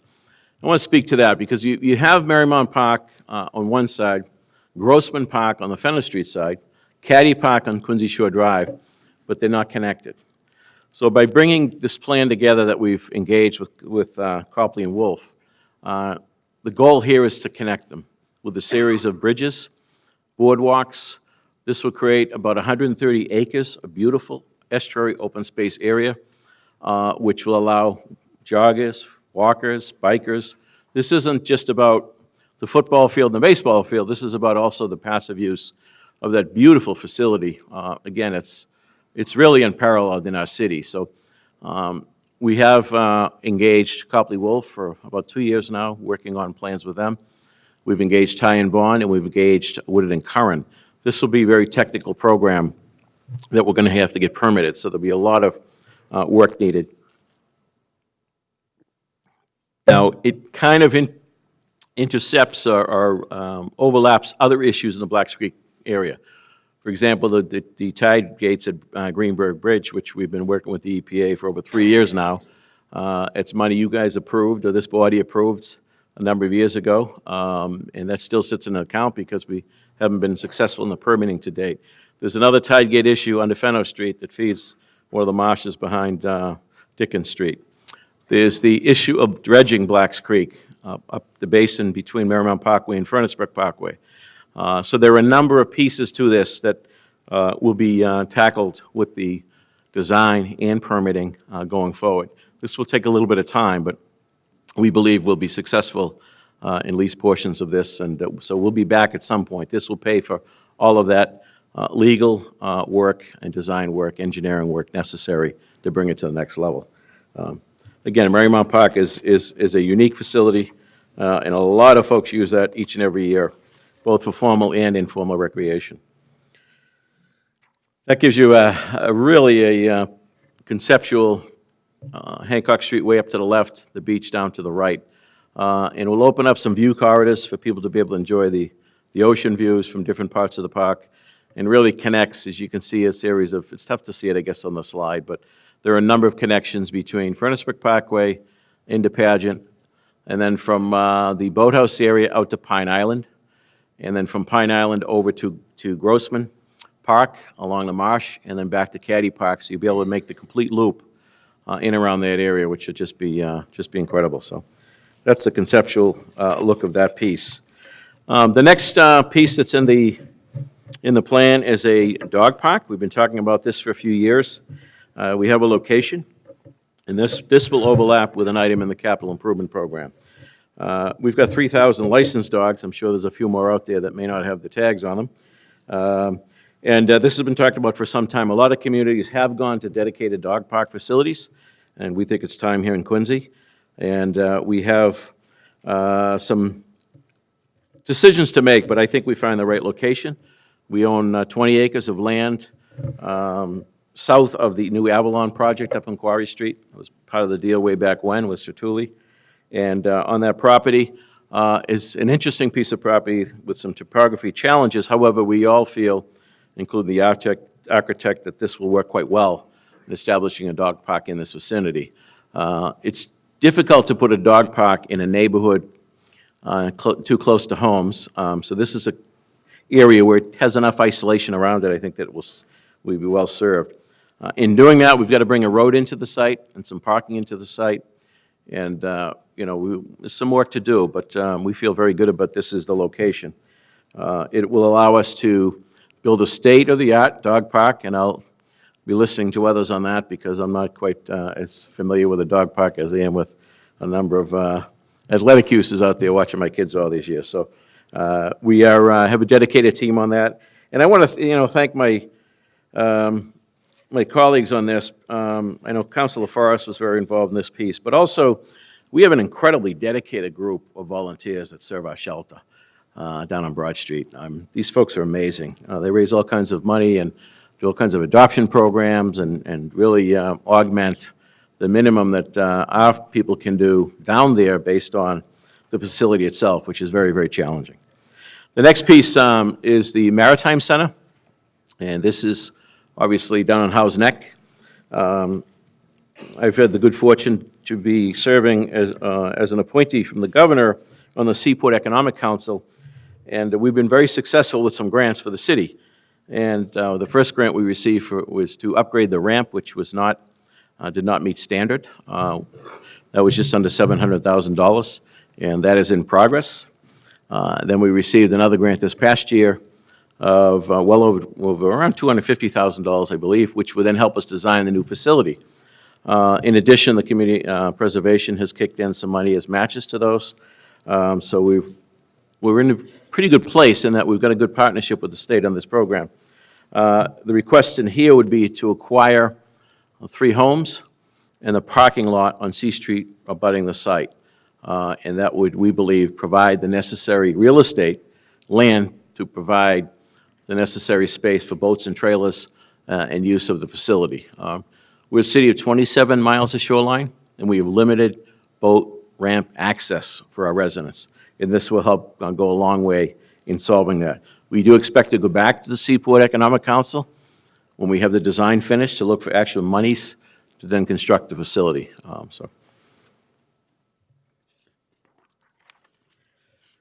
to citywide improvements.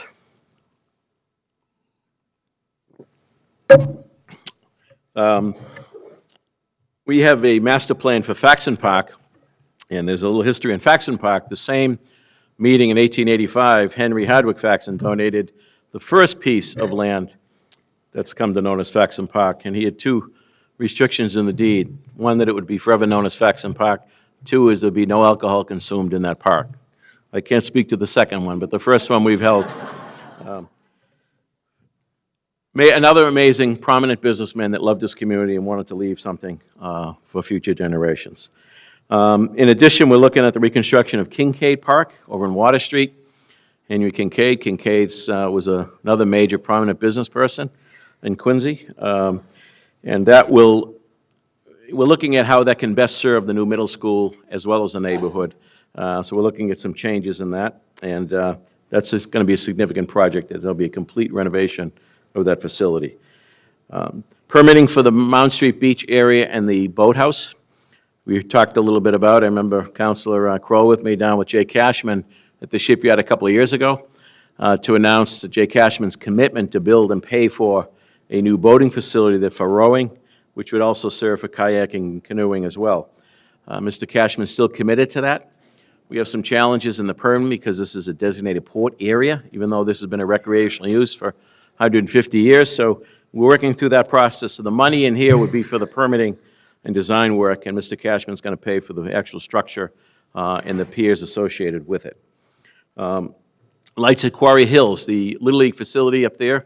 Quincy Youth Baseball has raised some money and got some in-kind donations to put some lights on a couple of those fields up there, and this will kind of match that grant and get that finished up for the playing season, hopefully this year.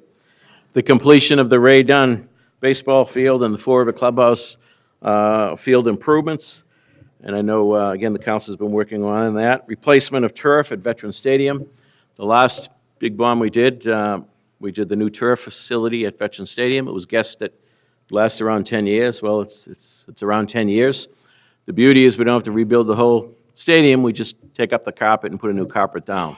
It has served the city very, very well. There'll be other improvements all across the city, just about every park. The last time we did improvements, we looked at tennis courts, basketball courts, street hockey courts, reconstructed a number of them. And others we repainted. Well, those are the ones that were minimally done and now need to be completely renovated. So in the cycle of park work, this is going to go a long way in bringing our facilities again. Actually, keeping them to the bar that we've set. I think we hear from people visiting our city all the time on the sidelines what great facilities we have. So this will continue to keep that reputation.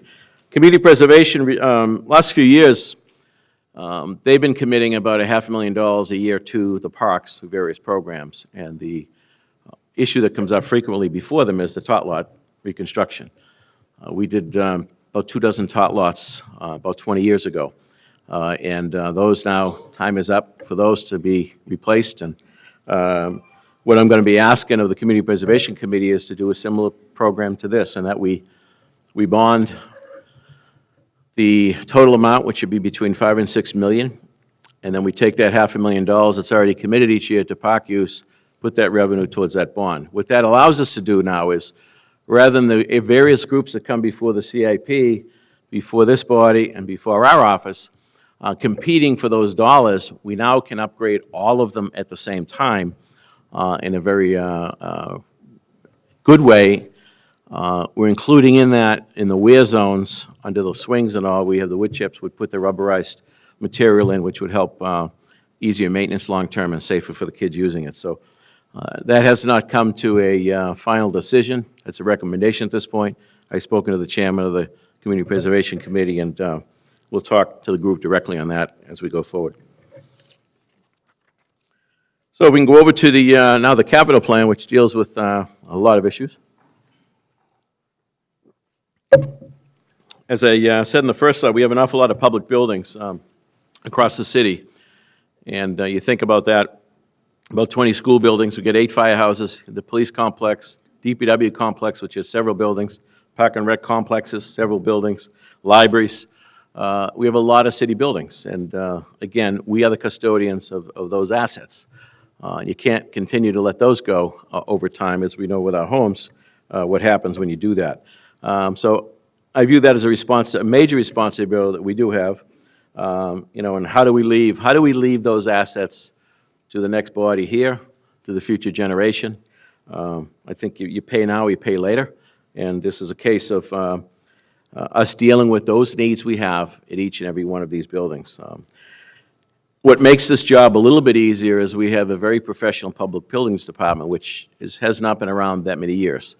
As you may recall, a few years ago, we combined the maintenance from the city side, school side, and we've been able to build a department with incredible craftsmen, you name it, electricians, plumbers, painters, carpenters. They do an incredible job keeping up these capital assets.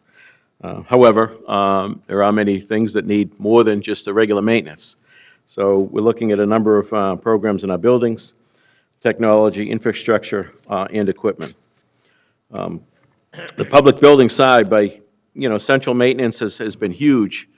And I remember part of my argument to the school committee at the time was anytime you have maintenance in the same budget against classroom expenses, you're never going to be able to build that maintenance because you're competing with the same dollars. By creating a separate department now, we've been able to grow that department through your cooperation, your help and support to a place where we've got in-house talent now that can do so much, not only on the actual work, but we've got some incredible folks that have great background that help us plan for going forward. So, as I mentioned, firehouses, libraries. We're looking at $9 million in public building improvements. You can see some of these slides. There's some work to be done out there. There's no question about it. The first one specifically, I guess I'd like to talk about, as far as a major way, is a new animal shelter. The animal shelter, I think it was built under Frank McCauley back in the 80s. It's on Broad Street. It's not in a great location in that you're right next to Public Works, and the trucks and the Salters and Sanders are going by all the time. So there's no real true outdoor space for the animals to enjoy. The facility itself is not adequate, and it's not in great shape at all. Again, I thank the volunteers at the shelter who perform miracles down there every day. So we're looking at a new facility up on Quarry Street at that same location where I discussed previously about the new park. There's plenty of real estate up there, and the idea is to build a state-of-the-art new shelter, and with that shelter, put our canine unit from the police department there. I believe we have 9 dogs at this point, and they do an awful lot of good work, as we know, across the city in our public safety unit. Put our animal control office there as well, and then our shelter volunteers will also have a home they can be proud of. This is a little over $7 million program. However, that doesn't mean it'll cost us $7 million. We'll be seeking outside grants from other foundations and other resources, and I expect that number to come down. But much like when we go on school building authority, we look for the total dollar amount, what the cost would be, and then we don't have to go to that level. So that's the plan for the animal shelter. Again, I think it's a great location, centrally located. Public Safety Headquarters, I know I floated this discussion a couple of years ago. Anyone that's been in the police station knows that there's some real challenges with that building. I know hindsight is it's easy to look back and say we could have, should have. There's a case of a new building probably should have been built and that one come down. It has been problematic from day one with leaks, with HVAC issues, et cetera. So it's time to look at that whole parcel. And I've engaged discussions with folks internally in the various departments about a potential new public safety headquarters, meaning that we would then also look at the central firehouse in Quincy Avenue and build a new firehouse at this same location and put together our police and fire, at least the main firehouse, along with the police department. And I think there's some great efficiencies there with the 911 system. It's a great location as far as getting out of that site and getting around the city. In addition, we'll be looking at perhaps going another story or two and taking care of some other needs we have. For example, our Veteran Services is in an old bungalow on High School Avenue that's kind of separated, isolated from the general public and makes it a little more challenging. Our senior center is really thriving, and the health department down there, I'd like to take out and put them in this facility so that the senior center can be complete use of that building. They've got tremendous programming happening there. There's more than 4,000 members at the Kennedy Center, and they would love to have that additional space to continue to add programming. So I think that works very well. If you've been in 55 C Street, the Inspection Services Department is not in great space, and they're on top of each other, and I would look to put the Inspection Services also into this building, and down the road, perhaps the Public Buildings Department as well. Additionally, we could put some state-of-the-art storage facility for our records. That's been a challenge. I know the clerk and the former clerk has been on that issue for a number of years. We have some storage. We pay rent in some storage facilities today, which doesn't make sense, so I think we should pursue that as well. So this is early. This is a request to do some early design and engineering, and then bring it back to this body after some work is done so that this body could make some decisions based on some of the homework and due diligence that will happen with this piece. As part of the program, we are asking for the purchase of the Bryan Post on Broad Street. The idea would be, right now, we go into the Bryan Post with our public buildings tradesmen. We have to get them out of the old Sterling basement, where they've been for a number of years after the new high school was built. They used to be in the old Votech. So the carpenter shops, plumbing shops, and all of those areas we need to find a home for. We think that on an interim basis, they could slide into the Bryan Post. I was actually married there a long time ago. Hasn't been open as a facility for a long time, but it's a great location. We feel we get C Street over to Broad Street, look at all of the issues relating to that municipal complex, including public works and the layout. At some point, Mr. Quirk, Dan Quirk, has been very generous with our fire department. For those of you that don't know, he allows us to use a major facility down there for the mechanics and storage. As the value of the yard goes up and we see development down the road, I am sure that we're not going to be able to stay there forever. So we'll be looking at that issue as well, whether we can work that into this master plan of this municipal complex. So next, I'd like to touch on the schools. As you know, we've made great progress on the schools to date. And I know that this body has been an integral part of that.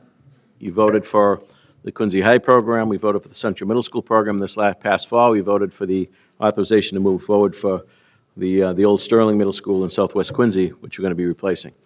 And we've been very successful, and I thank our legislators for funding this program. I thank Treasurer Goldberg and Jack McCarthy at the SBA for the work and the partnership they have had in getting these things done. So, but we can't rest on our laurels, and we've got a number of municipal buildings, and if I purposely asked a number of folks, school committee, school administrators, what do you think the next worst plant is as far as schools go? And it was unanimous that the Squantum School has a lot of issues and a lot of challenges.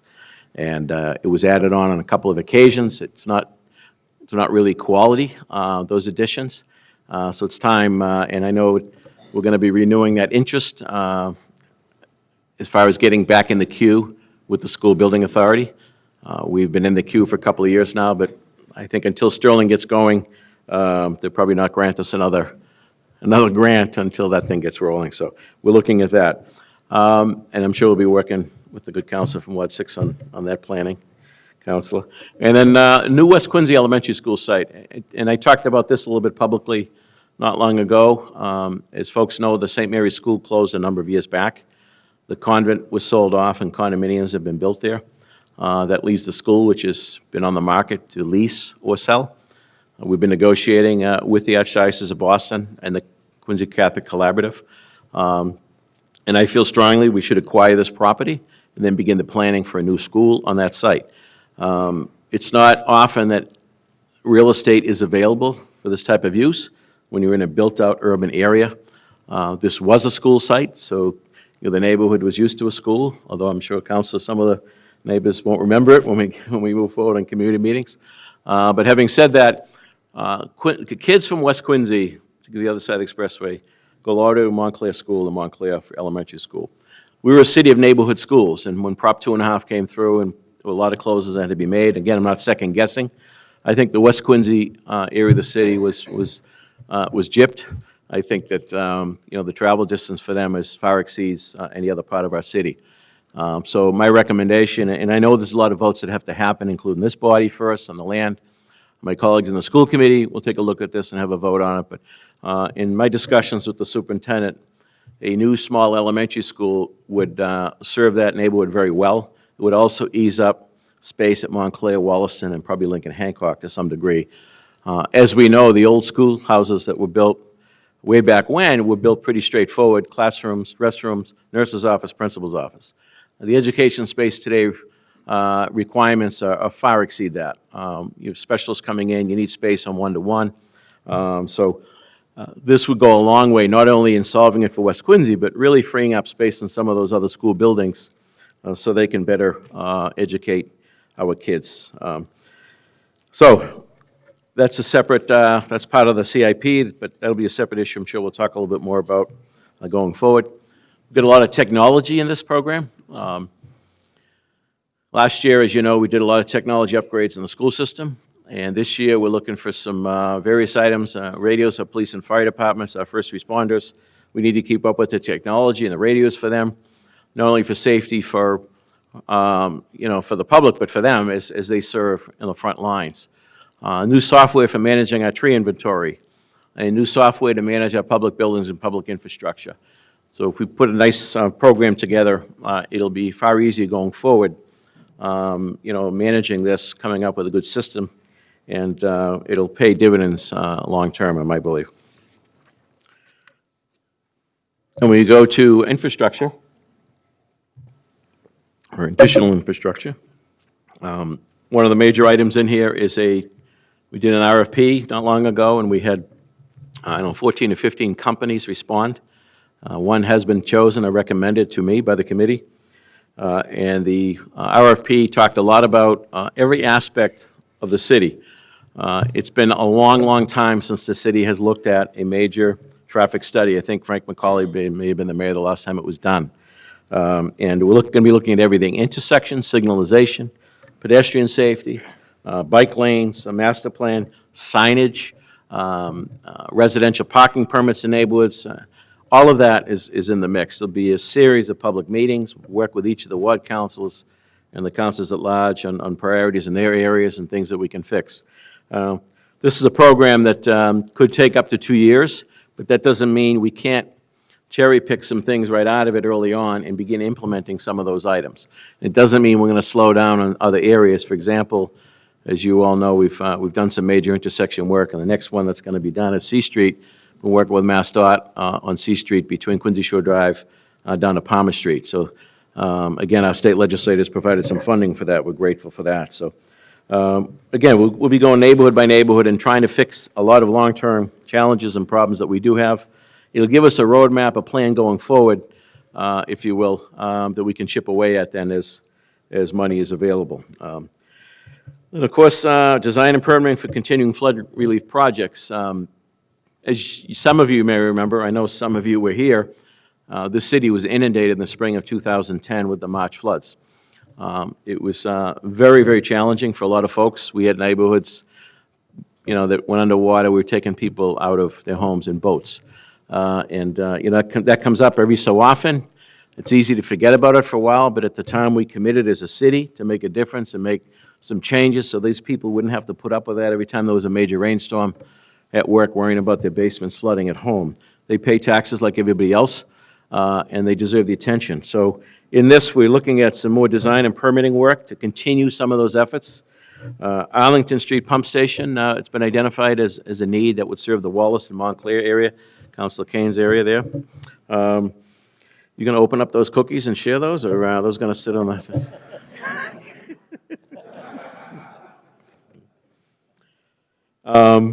Thank you, Councilor. Furnace Brook, we continue to make improvements along Furnace Brook. West Quincy, right down to Blacks Creek. Reminder that Blacks Creek is an area that's not only beautiful as an estuary, but it serves as a function as flood control. So when those gates drop at low tide, that allows the basin to fill up. This is upstream Furnace Brook. We've had some success. Councilor knows, certainly Congressman Lynch was very helpful in getting a $5 million grant for pump station on Miller and Cross Streets. This is in that same area. We got to make some decisions on Albert Road. We weren't successful on a new pump station through FEMA for that. So we're going to have some more community meetings and decide how to go forward, whether we do that or we try to purchase some homes and create a meadow where it could overflow. So we'll continue to work that with our engineers. Seawalls, you voted recently on the match to the state grant that we're receiving to come up with a plan to upgrade the seawalls essentially on the back of the houses along C Street, Marymount, Adams Shore, and part of Howe's Neck. Water infrastructure and sewer infrastructure comes out a little bit different category because we have a water and sewer enterprise fund.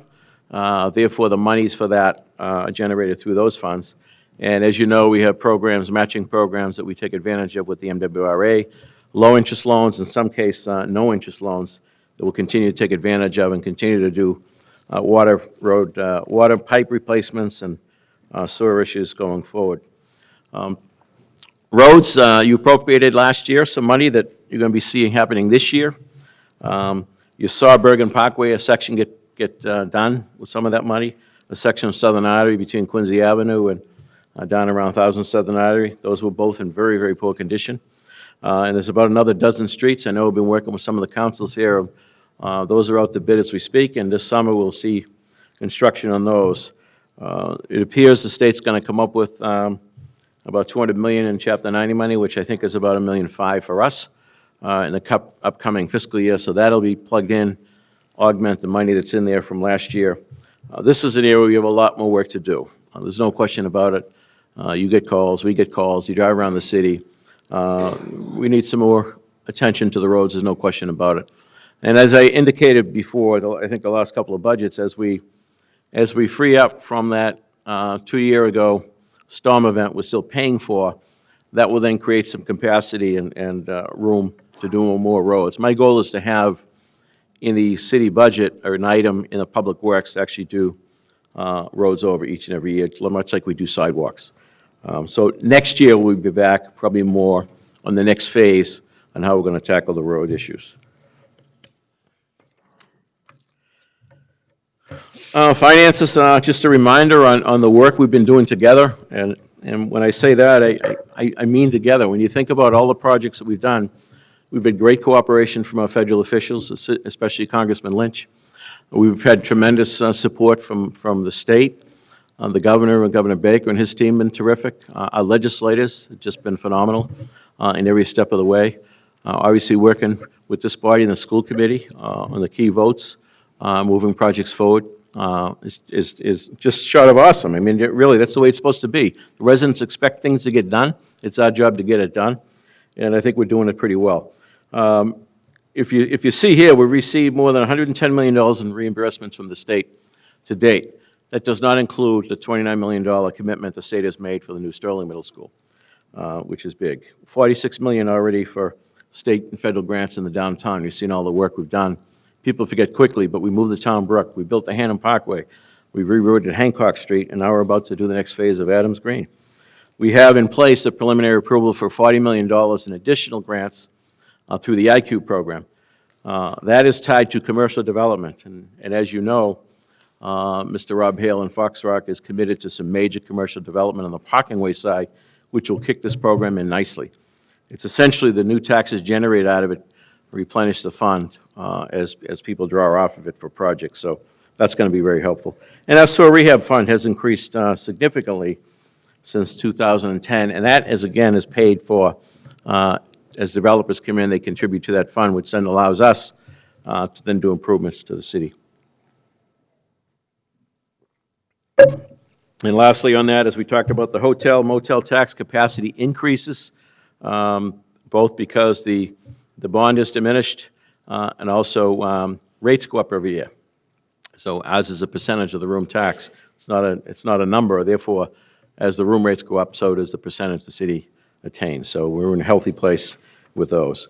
And the financing capacity, well within the policy limits for borrowing. We have the best bond rating the city has ever had. We still have historically low interest rates. Another reason to move forward on some of these projects. When money is cheap to borrow. Let's get these things done. We save millions in the long term when we do that. And we have a lower debt burden than most cities and towns across the state. So we can't afford this. And I would make that argument that, as I made 2 years ago when I was up for election, and I was questioned a number of times about the mayor's spending, and I said it then, I'll say it now, we're investing. All of these dollars we're talking about are investments in our city's future, in our buildings, in our parks, in our infrastructure. And whether you live here, continue to live here, or you think about additional folks coming to live here, we need to do these things to provide the best services, the best opportunities, and really maintain and go forward to the next generation, hand them over a city that we can all be proud of. It always comes down to dollars and cents. I'm certainly aware of that. And I look back at just that debate that went on in 1885 with Charles Francis Adams, and the city did not want to spend $16,000. Imagine that. He paid $16,000 for all those parcels to create Marymount Park. Those parcels today are worth, gosh, I don't know, tens and tens of millions of dollars. That was an investment that was made at the time. We built on that investment in that park. I'm incredibly proud of our schools. It's not just about the buildings. Obviously, it's what goes on in the classroom between the teacher and the child. But it's our job to provide the best facilities. Now, in the early part of the last century, the folks that sat in those seats, the folks that sat in the mayor's office seat, made those commitments big time. We built schools all across the city, granite, brick, solid buildings that we're still enjoying today because they made the investment at the time in the city's future and the kids' future. So we got to continue to do that as a city. Again, it happens in the classroom, but we need to provide the best, safest learning environments for these kids we possibly can. We owe it to our firemen that are out there putting it on the line every day. Some of these firehouses were built for horse and buggy, and they're not where they should be. Structurally, there's challenges. We've had to shore up a lot of the floors because the apparatus is so much heavier today dealing with things. We owe our first responders in the police department to provide them the best possible facility. And it's not only for them, but it's also for the public that comes in and gets served from that building. So I know that all of these items are going to go into committee. It's going to be some spirited discussion, I'm sure, some great dialogue. Our staff, department heads, managers will be available to answer all those questions, and I'll be available at any time as well to make some of those, answer some of those questions if need be. This is a significant appropriation. There's no question about it. $27 million in the parks, paid for by the room tax. I don't know if I've said that enough to make sure that that's clear. That's not coming out of the property tax, that's the room tax. And then the general fund will pay for what we're talking about here tonight, if all approved. Now, we've talked last year, and we'll talk again this year, and I know my finance team will get into it. We have plenty of capacity to do this. And I would, again, remind you the importance of getting some of this stuff done while we still have historically low interest rates. I can't emphasize that enough. That's millions of dollars in difference over time when you talk about bonding some for 20 or 30 years. Let's see, what else do we have? I guess that's about it. I do want to wrap up with a comment to say, again, thank you. Thank you to this body. You see the list of things we've accomplished together. Thank you to the school committee for their commitment. Thank you to our legislative delegation for their commitment. We have a number of folks that serve on boards and commissions that are part of all of this, that work hard without compensation. We thank them. My department heads, managers, employees, my staff. We're all in this together, and we work together. Look at what we've really accomplished over the last few years. And I know the list is there, but the third school is on the way. There seemed to be some controversy at the time about the track. That controversy is gone. The track's getting well-used every day if you drive by there. We've rebuilt parks all across the city. The senior center, we had one of the largest senior populations in the state, and we had no senior center. Think about that. It's remarkable, the Kennedy Center and the programming down there. And we're looking to add to that with some of the Fall River, future use of Fall River perhaps as a satellite senior center. Old City Hall, the place we're in today. This wasn't without controversy making the commitment on this. It was a lot of money. And those folks that questioned this project. After the project was done, I haven't heard anybody question this project. Everybody has enjoyed it and think we did the right thing. It's also, it's obviously a beautiful space for you folks to meet in. But this place was in bad shape. And once we started to do the study in the facility, we realized we couldn't leave it any further. So again, this is the gift to the next generation of folks that are going to be deliberating here. Folks that be out here in the audience are going to be coming to this microphone to weigh in on projects. The Coddington Building, one of those great schools I mentioned, built back in 1928 as an elementary school. Beautiful granite brick. You couldn't build that today. Renovation with that project. Obviously, the schools are in there, the school administration, planning, and IT departments. We were once paying rent for those departments. It's now a wash in the budget. And we saved a beautiful historic and architectural gem. New seawalls, flood relief, water mains, as I mentioned, rebuilt intersections, all kinds of infrastructure challenges. So when we work together, great things happen. I appreciate the time tonight. I'd be happy to take any questions if anybody has any, but I know this is coming to you for the first time. There are appropriation orders that follow this in sequence, and we look forward to the debate, dialogue, and discussion that as we move forward. Now, next time I appear before you, it'll be before the annual appropriation to fund our city budget. And my hair is going to be a little shorter next time I come in, so don't laugh when I come into the chamber next time.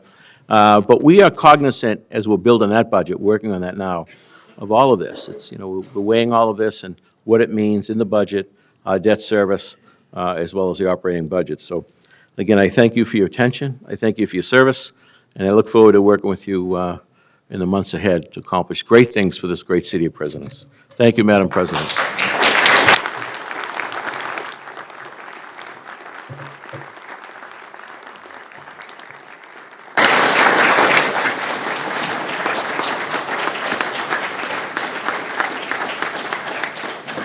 Well, thank you, Mr. Mayor, and certainly your presentation to us always is just such a grand vision for our city. As you said, there'll be a lot of debate back and forth about different things, but your love of this city is infectious through your commitment to it as you speak, and your love and commitment and vision for the city is strong. So despite whatever goes on in the well here, that is clear, and we thank you, sir, for that. So thank you very much.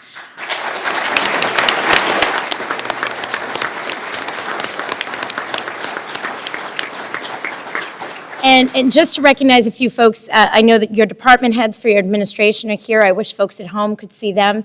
They do a lot of work for all of you, so they are tireless. So I want to thank them as they are before us this evening, as well as Senator John Keenan from our state delegation. So thank you all for being here as well. And with that, I would ask the clerk to read the first agenda items of those orders. Yes, thank you, Madam President. Council Order 2017-50, an appropriation for $27 million from hotel motel tax to park improvement plan. Okay, motion to waive the reading and refer to finance. We will, okay? Do you want me to? Yes, so we'll refer to ordinance and finance. 2017-051, an appropriation for $23,856 for capital improvement plan. Motion, waive, okay. Motion to waive the reading, we move to finance. Going to finance, scheduled for next Monday. Okay, We'll get into that later on, but we have a date on the calendar. okay. Also, 2017-052, an appropriation for $1,300,000 for land. Okay, motion with the reading, move to finance as well. So we will discuss those in committee next week, and we will set that meeting at the end of this meeting cycle. So thank you. Thank you, Madam Clerk. Thank you. Thank you again, Mayor. Thank you. Next item. Next item is number 2 on the agenda, a presentation by the MBTA on red line stations and garage improvements. All right. I believe there is somebody here from the MBTA to speak. Yes, a familiar face, Rick Cologne here from Community Relations at Mass DOT. We'll give it 1 minute, and we'll start again. So I'll take a brief recess while folks from the staff. Nobody's staying for the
All right, thank you.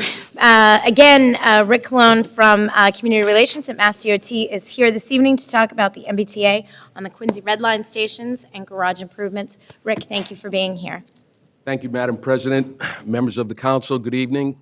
It's a great pleasure to be here tonight. Our presentation tonight is a culmination of a lot of hard work by the MBTA, a lot of partnerships with the City of Quincy and many others. It's a good news story, in fact. It's kind of a nice segue from Mayor Koch's presentation about investment in the City of Quincy. I'd like to ask you to key in on three important points that will come across in tonight's presentation. The first, the MBTA has made significant investments in the City of Quincy and Braintree, investments totaling almost $1 billion over the past few years and going into the next few years as well. So taken in their totality, these projects will virtually create a new red line for the South Shore. And the third point I'd like to mention is that through community partnerships between the City of Quincy, the MBTA, and others, we will provide more options for commuters and create transit-oriented development opportunities for the City of Quincy and the MBTA. Now, this second slide shows the projects that we will be discussing tonight, along with their associated costs and timelines. You can see one of the projects, the Winter Resiliency Project, is complete. We'll get into the details of that and other projects around operations next. And so you can see clearly that the total investment really suggests that this is a generational investment in the Red Line by the MBTA. So our agenda tonight is broken up into three portions: operations projects, which will be led by our MBTA Chief Operations Officer, Jeff Gonaville; transit facility projects around the garage improvements, the Quincy Center Garage demolition, led by project managers John McCormick and Joe Cheever. And then to wrap things up, we'll talk about community partnerships with our Chief Strategy Officer, Scott Bosworth. With the council's permission, I'd like to ask if it would be okay to hold your questions until the end of the presentation. We do have quite a few slides to get through. So if you don't mind, I'll turn it over to Jeff Gonaville.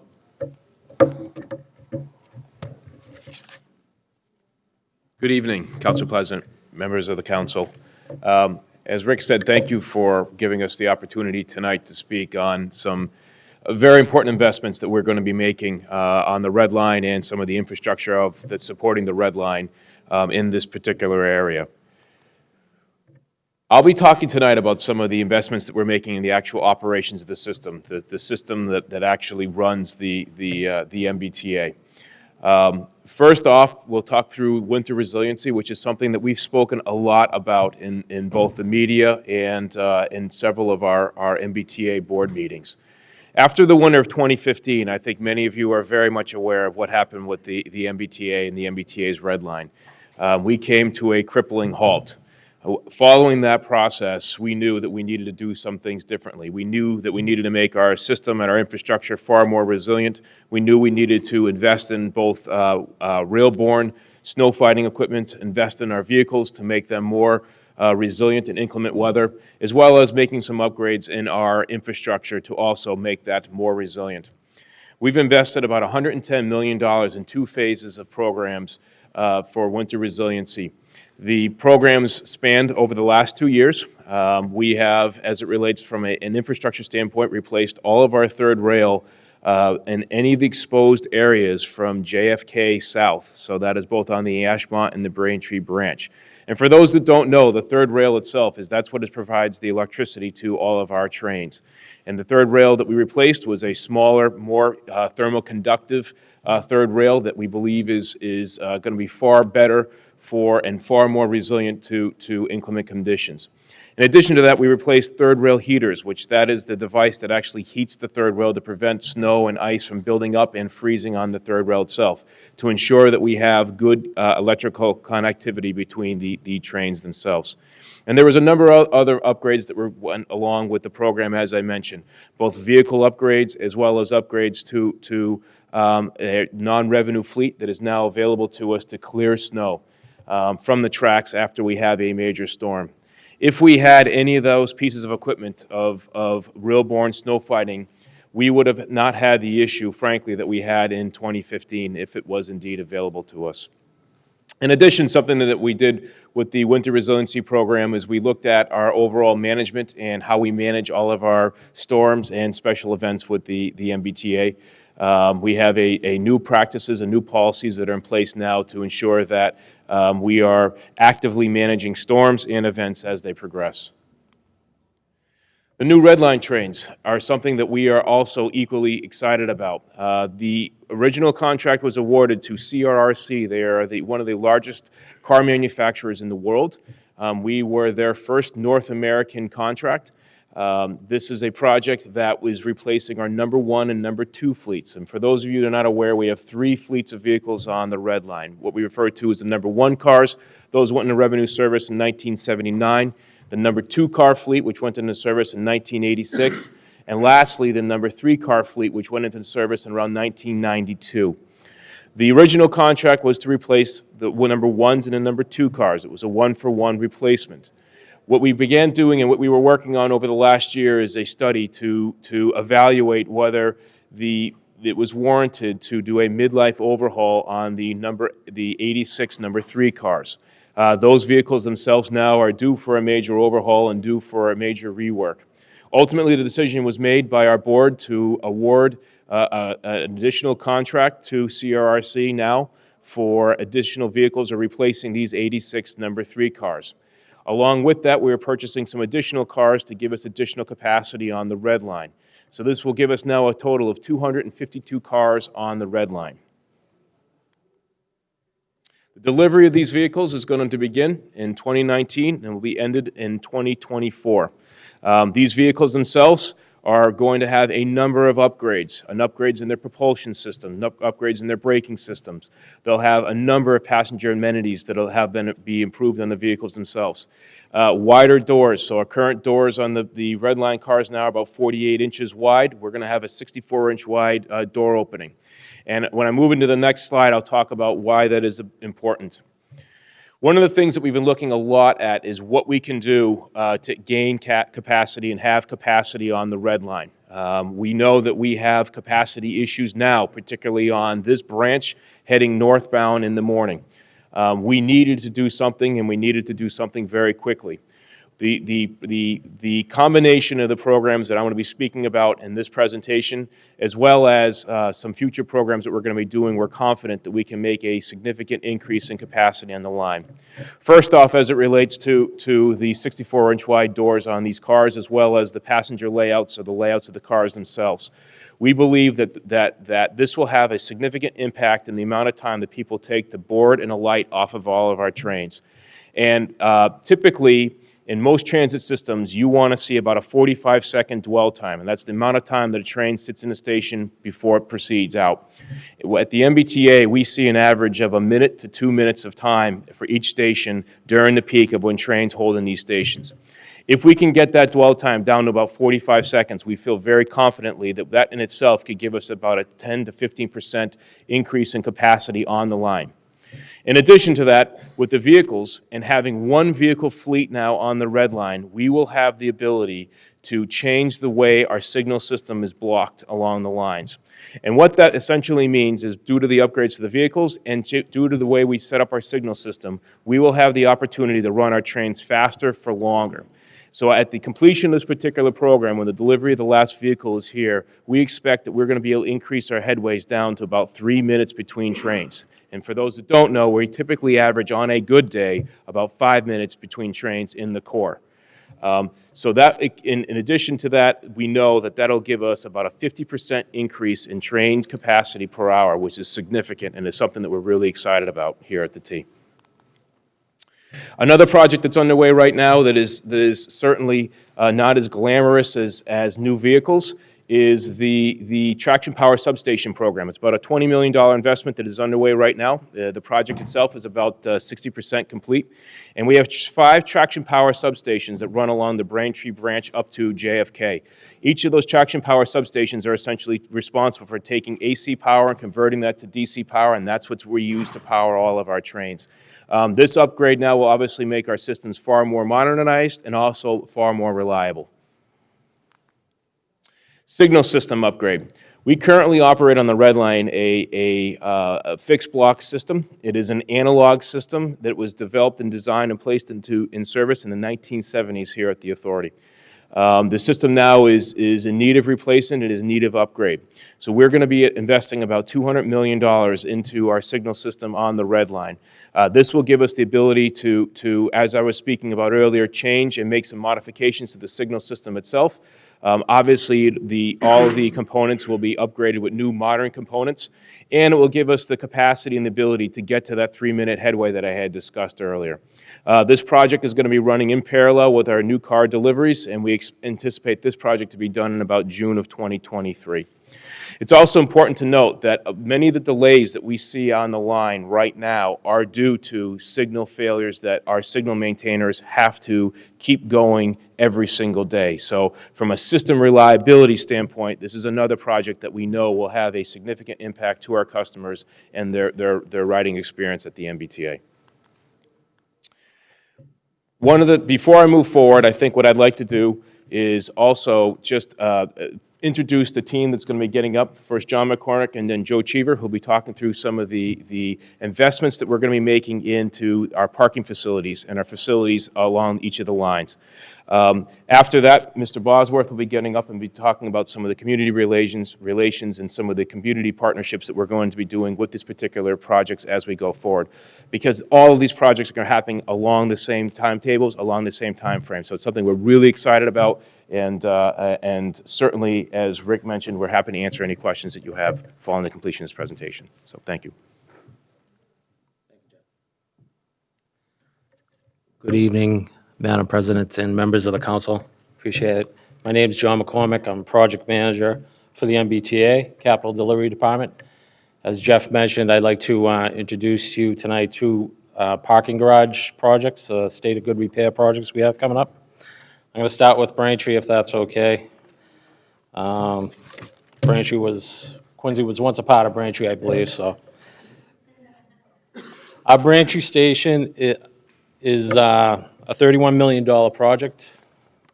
It's, we're going to renovate it, make it accessible by adding 2 elevators, bring it into a basic state of good repair. That's through structural repairs, replacement of existing systems, and the addition of 2 elevators, redundant elevators. We're looking to start construction in the summer of 2017, and the construction duration for the garage renovation is approximately 23 months. And as I mentioned before, we're looking at $31 million for a project cost, construction cost. Just a scope of Braintree. Here's a rendering that shows basically the redundant elevators and the stairway, adjacent stairway. The canopy you see crossing the busway is a pedestrian bridge that is deficient and will be demolished and replaced by that canopy. Braintree, we're going to increase the parking spaces, improve traffic circulation. We're going to replace all the signage in the garages. We're going to replace all the systems such as fire protection and fire alarm. We're going to add security cameras, some demolition of a stairway and making other stairways code compliant, structural repairs at the garage. And just to mention that we have just about completed an urgent structural repair contract at both Braintree and Quincy Adams. All the lighting in both garages will be replaced, and replacement parking is going to be across the street from Braintree parking garage in the landfill. the town of Braintree is working with us to turn that into a temporary lot. Approximately 130 spots in that landfill. All right, now coming into Quincy, Quincy Adams Garage. It's our second largest garage on our system, behind Alewife on the other end of the red line. Same thing with Quincy Adams. We want to rehab it to bring it into a state of good repair. That means a 40-year lifetime, life horizon, I call it. We want to replace all the systems, and in about 20 years, all those systems will need selective replacement. And with that selective replacement in about 20 years, we'll get another 20 on top of that. So that gives us the 40-year time life. Same thing, Quincy, Adams, and Braintree are part of one contract, South Shore Garage Repairs, and that will start this summer. And Quincy Adams will take longer. It's 39 months. It's already accessible. We'll be adding spaces, and we will be adding a lot more accessible spaces also. The value of Quincy Adams construction is estimated at $42 million. This is just going over the scope of specifically a Quincy Adams. It shows a shot inside the atrium. The atrium will be turned into part of the drop-off pickup area. Right now, it's under the garage closest to the tracks, but we'll bring that into the atrium area. Okay. There's one more garage I want to talk about, and it's right here, right next to us. Quincy Center Garage demolition. We'll be taking that down starting this summer. It's going to be part of the Wallaston Station Improvements Project. It's all from level 5 down to level 2 will be removed. We'll leave level 2 with the fence around it and get it ready for the development that is to come over the station. The notice to proceed is in summer 2017. That's the same as Wallaston. We're looking at a duration of 18 months. A lot of that work will have to be looked at closely because it's a performance spec, so the design of the demolition will be done by the contractor. And so there will be a review period, intense review period of that. And the construction value of Quincy Center demo is about $25 million. We intend to keep the station open during the demo. And what else? That's it. Okay. All right. Now, after we finish the demo, we just got a federal grant for the city of Quincy in the amount of $4.2 million. That's to get what will be replacing the first part will be a new bus facility. This is one of the busiest bus stations on the South Shore. There's 15 bus routes here. We'd like to, this new bus facility will bring them in off Bergen Parkway and remove them from the Hancock Street side and open up the Hancock Street side for development in the future. And that's going to be through the developer over the air rights. I'd like to introduce my colleague, Joe Cheever, for Wallaston Station. Thanks, John. Thanks, John. Again, my name is Joe Cheever, project manager from the MBTA. Madam President and City Council, thanks for having us here tonight. So we're going to continue on up the red line here to the Wallaston Station Improvements Project. We've been working on this project. It's been in design for a number of years. Had a lot of good public meetings out there to try to get as much information from the community as we could and incorporate that into the design, which I'm about to walk through.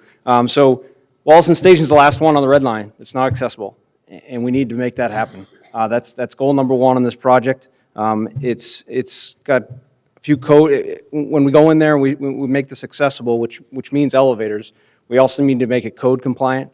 We need to bring it to a state of good repair. And when we do a project like this and include all those components, we're also going to modernize the station. So we call this a full station upgrade. This is soup to nuts, A to Z. We're going to make this a modern, accessible station. There's also quite a bit of site work that we're going to do, site and utility work. As I'm sure you know, there's several utilities that go under the station. We're going to improve a lot of those city utilities, bring them up to a state of good repair, make sure that they're going to be just as enduring as the station itself.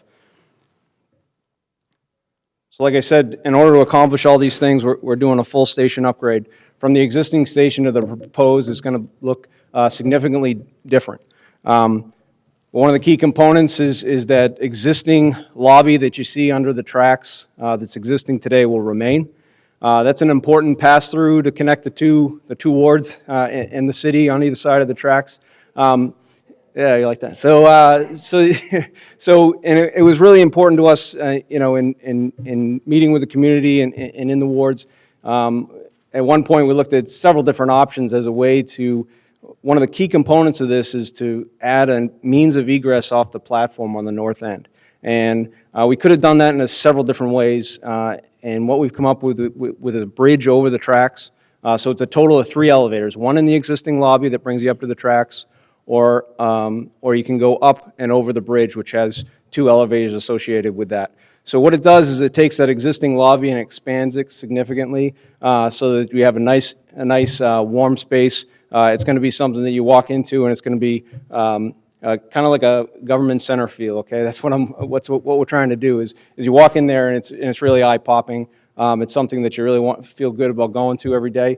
You walk down into the existing lobby and up to the tracks, or you can go up and over the bridge, and you have some options. And it's going to be really a good enduring station for a long time. And that was something that we worked with the community on, right? So at one point we had looked at maybe we don't keep the pass through, and we went out to the communities. We had several community meetings. We were able to get that back in there, and now you're going to continue to be able to, without having to go through the fare gates, is what I mean. So you don't have to go through the fare gates in order to get from one side of the tracks to the other. So we've opened that up again, and we're able to make that work. So. I think it's a great station design that we have now. We've worked hard to get there, and now we have to build it.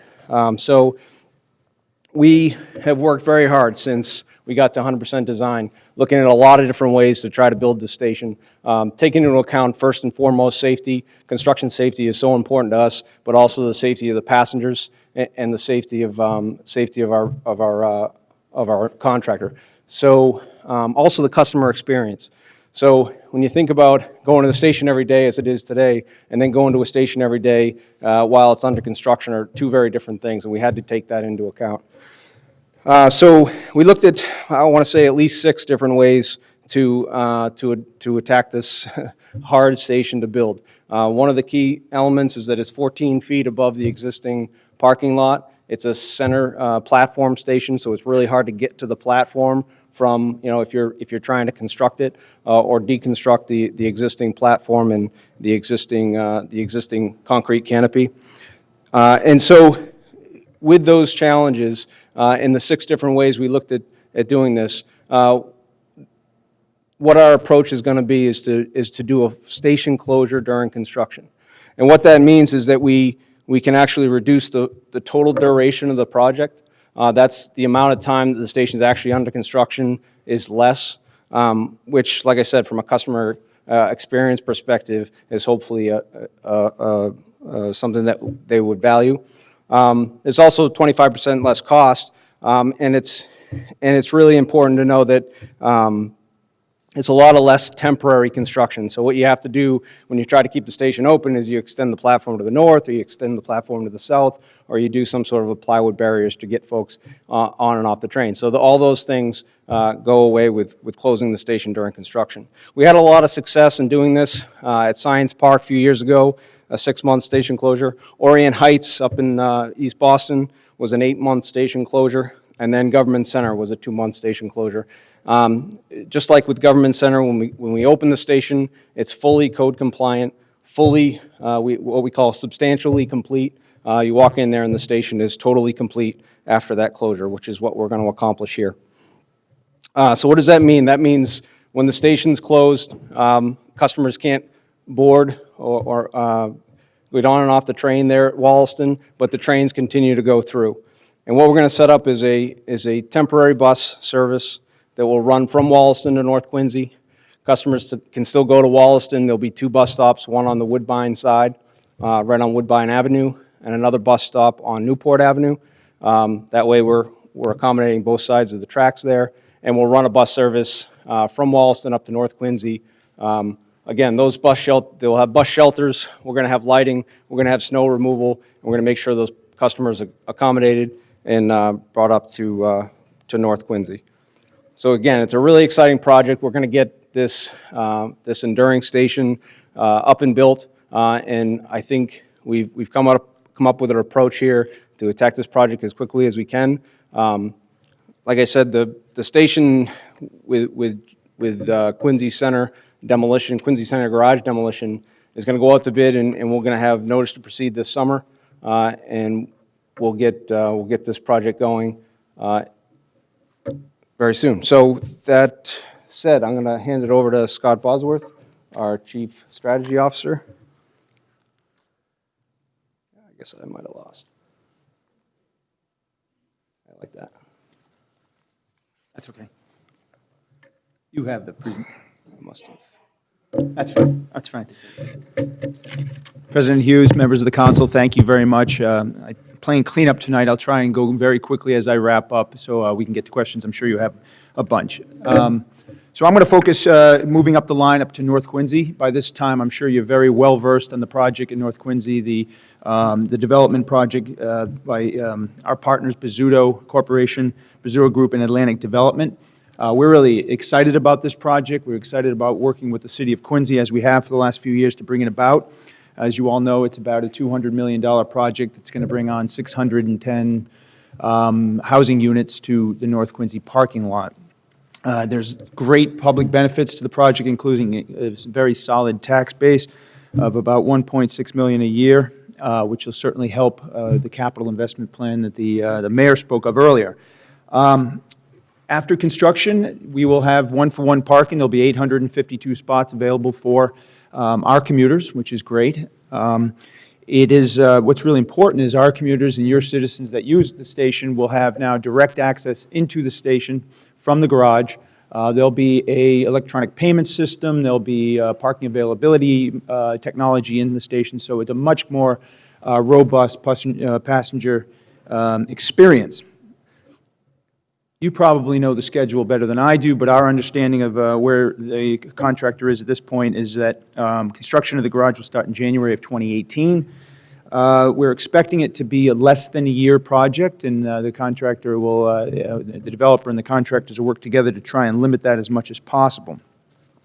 And during this time, though, there will be some parking interruptions. The left-hand side of the lot, or the south side of the lot, will be construction zone. We are working with the contractor, and we'll continue to work with the contractor to limit the amount of spaces that are out of commission during that time, but there will be spots taken offline. So as a result, unfortunately for the people in the crowd can't see it, but if you have it in front of you, the next slide shows some of the parking areas that we are looking into. We entered a process, next slide will be great, thank you. We entered a process with one of your vibrant employers here in town, Granite Telecommunications, to try a parking solution that would benefit both of us. And after a few months, unfortunately for us, the success of Granite Telecommunications, it just didn't work out. They could not afford to have their parking lot down for the construction of a jointly paid for parking facility for the period of time it would be. And that's a success story, and it's unfortunate for both of us because it was a neat public-private partnership. So we've entered a process to find spots to mitigate. The first priority is on-site. So we believe that with the existing parking lot, we will work with some engineers and redesign what will remain there. As I mentioned, work with the contractor and its developer to limit the amount of spots that are available.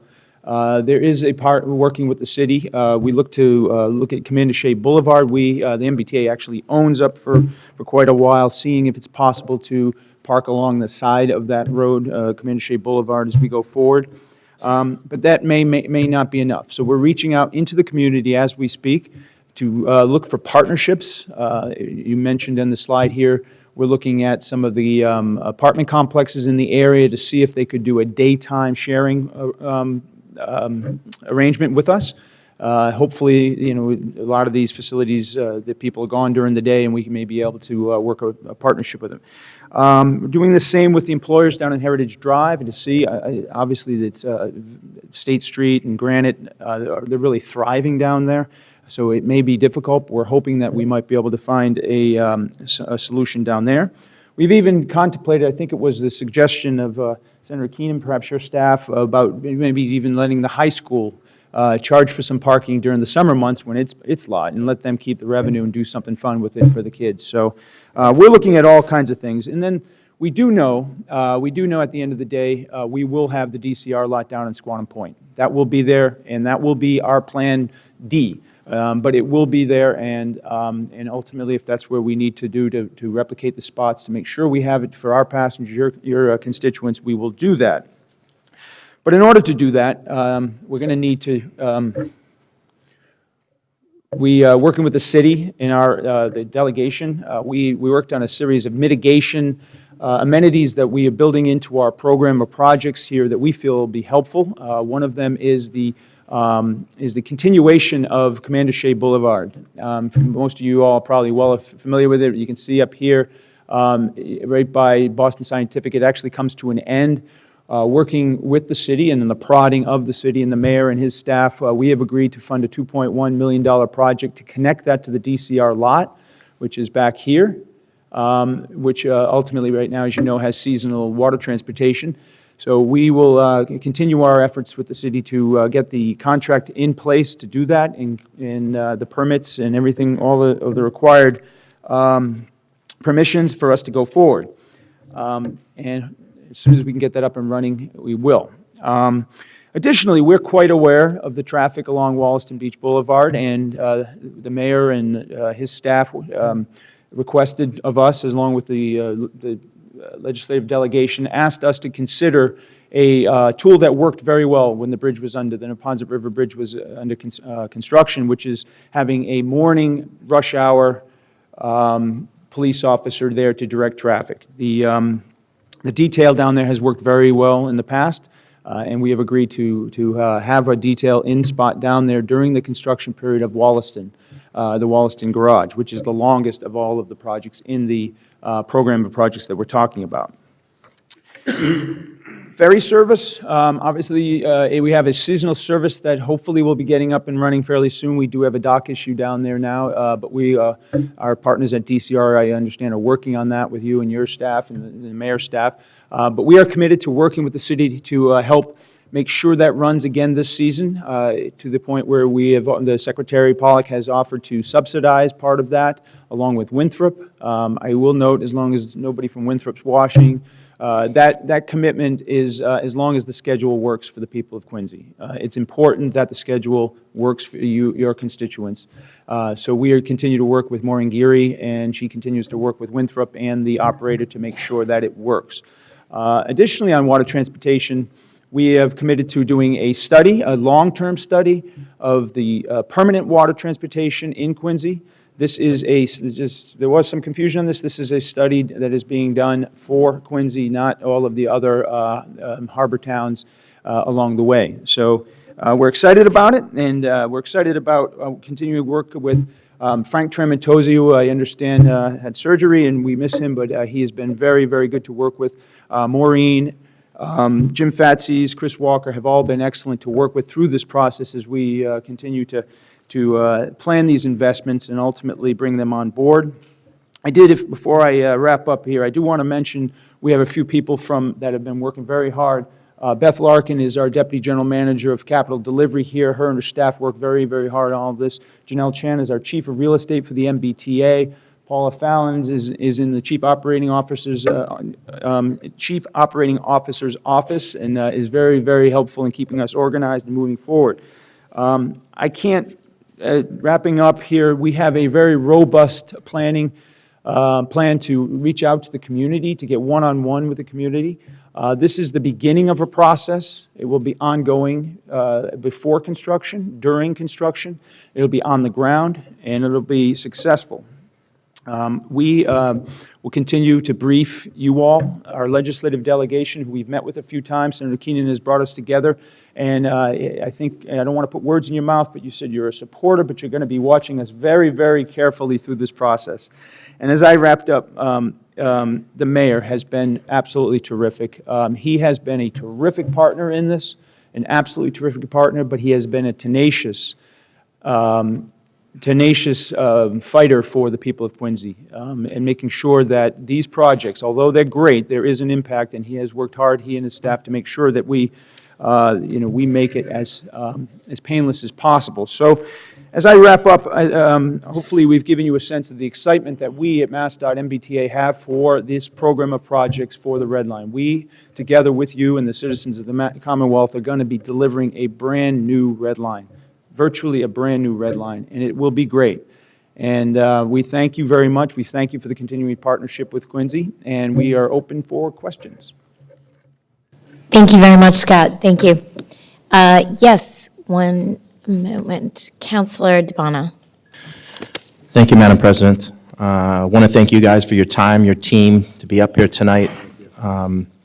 You come on a great night with the capital improvement plan by Mayor Koch and all the investment that's going to be put into the city with this council's approval. You come at a great time where the city is doing so much at all different T stations or around that, the downtown district, which is right outside here, right outside the Quincy Center T station here as well. Just a few questions. I don't know which one of you guys will be the main point person, but I just want to roll out the fact of I attended a Wollaston T MBTA meeting last January 14th. It was a little over a year ago with Councilor Kane in Ward 3. We were at the design phase. I thought that the Wollaston T station was going to be underway already. I know we're pushed out to July. I was going to ask what was the reason behind why it took so long. We'll start with that question, and then we'll get into the other things. Absolutely. I'm probably best to answer that. I was Sure. presenting at that meeting. I remember you, yes, that's right. So, right, and we got to the 100% design as anticipated in the end of August. Right in August. And we were essentially had the design complete in September. And then the challenge of how to build it really needed to take a deep breath, quite frankly. And so, like I laid out here in this presentation tonight, we looked at several different options, and I'm not just saying that. We really put together what we call basically concept plans as to how we would phase that, trying to make sure that closing the station was the right answer. And that took several months for us to get to. And then beyond that, I can defer to my colleagues, but we basically had everything ready to go right at the turn of the year. However, we needed to make sure that the impacts of closing the station now, even though that's what's right for Wollaston and building Wollaston, made sense from a community standpoint, from the impacts that were going to happen at North Quincy by closing the station, like Scott went through. I think that was important to take another deep breath to make sure that the impacts that we were going to have closing Wollaston, we had mitigating projects to be able to make sure that it was all going to work. The reason why I ask you these questions is we're in the business of votes and constituency. And when we tell constituents that, it's not ADA approved, it's not handicap accessible, and there's a lot of older folks that are in senior centers right around that Wollaston T station referring to 80 Clay Street, 91 Clay Street. And a lot of them are handicapped, and they can't get around, and they want to get on that Wollaston T station. And unfortunately, it's still not basically under construction, so they can't go to that station. That's, for me as a counselor, it's hard for me to go into the senior center and tell them, well, I thought it was going to be under construction, but we're still on a timeline of when this is going to be done. So now we're at July of this year. We're going to start. Is that correct? That's the notice to proceed for the contractor. Okay. And with that being said, you said there's going to be a shuttle service that's going to go to North Quincy T Station. Yes, sir. Will that be handicap accessible? Yes, sir. Okay, because that's important, because some of these residents that live right around that little area that want to get into Boston, to make sure that they're going to get handicap accessibility to get to North Quincy T Station. North Quincy T Station has handicap accessibility. Yes, sir. There's Yes, an they do, elevator there. okay. So they'll be able to get onto the T. With that being said, I want to get back to the Quincy Center garage that's back here, which hasn't been up and running since July of 2012. It's basically going to go over 5 years of that being not touched at all. Can somebody elaborate a little bit on, are you guys going to be funding that? The whole 25 million? Yes. Okay, can you come up for a second, please? Taxpayers want to know that. Yes, that's being funded totally by. Okay. So the city does not have to pay for any of that demolition that's going on right outside this doorway? Correct. Okay.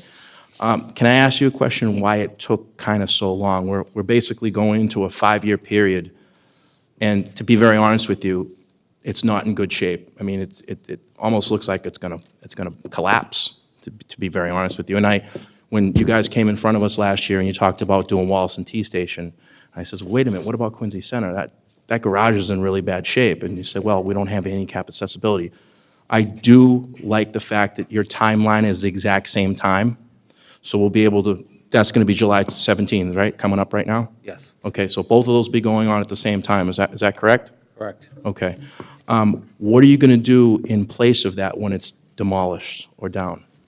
Basically, there's going to be a fence around it, and it's going to be ready to, take on the next part of the development as far as request for proposal. Sure. Get a development in there and, a P3 and start building on it. Will the MBTA be helping out with funding, or will you be funding it? Or will that come back onto the Quincy taxpayer? How does that funnel into everything? I can't answer that. I don't know. Okay.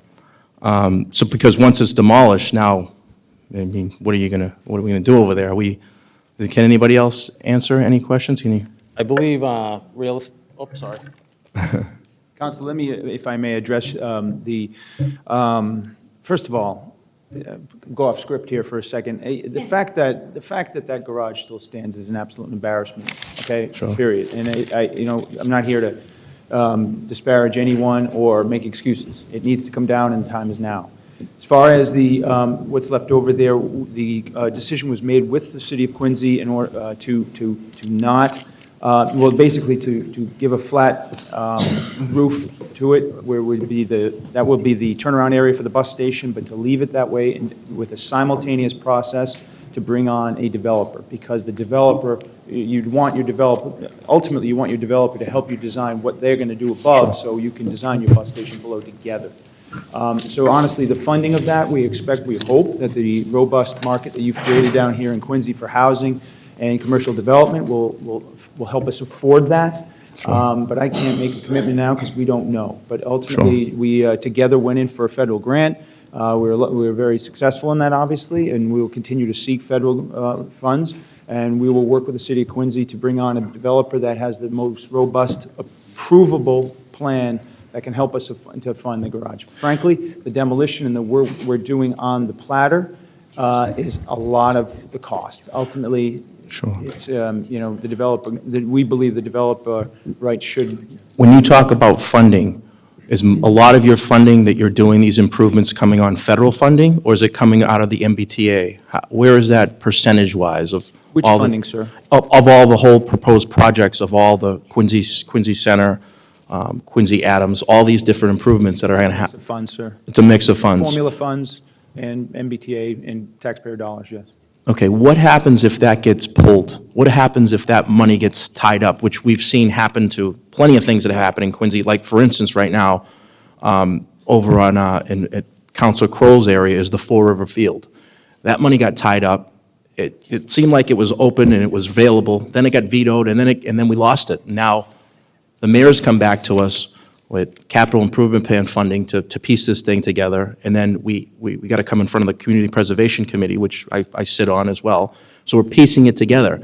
What happens if the money gets pulled and we're timelines off? I mean, constituents are going to be asking us right away, you're doing all the construction, you're doing all the improvements around the city, developers are involved in this, and there's so many moving parts going on, and what if the MBTA pulls their money and the timelines off of like Wallaston T Station is right now, where I thought we were going to be underway with that. And I've talked to Councilor Kane about it a few times, and he said, I don't know. And, you know, now we come back and it's July 17. Let me ask you this, another question. Can I answer that? Sure. Correct me if I'm wrong. Every project we talked about today is programmed in our budget now. Okay. It is programmed in our budget, and there's funding available for that project, for the projects. Is that Okay. correct statement? Correct? So nothing's going to get pulled? No. Okay, so these timelines are on time? Correct? Are these timelines that you give in here in the proposal of this statement, they're going to be underway? We're going to do everything we can. Okay. And this is the new T. and I we're gonna get I like it, you know, like, you guys selling a nice story, but you know what? Sometimes it just doesn't happen, and it doesn't come on time. And timeline is key. When you put a proposal in and the timeline doesn't come in, it's like, oh, here we go again. I And respect what you're saying, You know sir. what I mean? I totally respect Sure. what you're saying. You know, I've been around for a while, but I will tell you, we are fully committed to delivering these projects in the timeline Sure. that we said we. Another thing to consider is the fact that when we get into the Wallaston T Station and that end under construction, you lose the parking situation over that. You don't have the parking here at Quincy Center.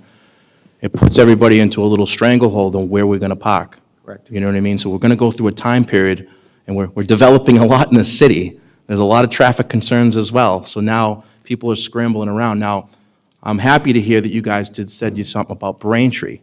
Maybe the South Shore residents can stop in Braintree and not come to Quincy Adams.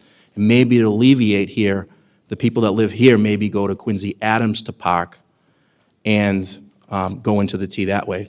Have you considered that? Because we're going to lose how many parking spots at Wallaston T Station?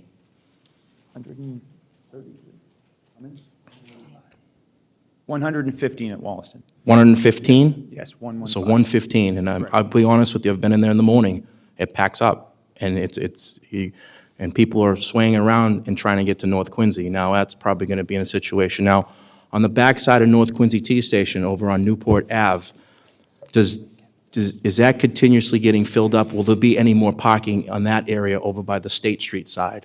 Will that, We've got some good news there with Granite Telecommunications purchasing a new building with a parking lot.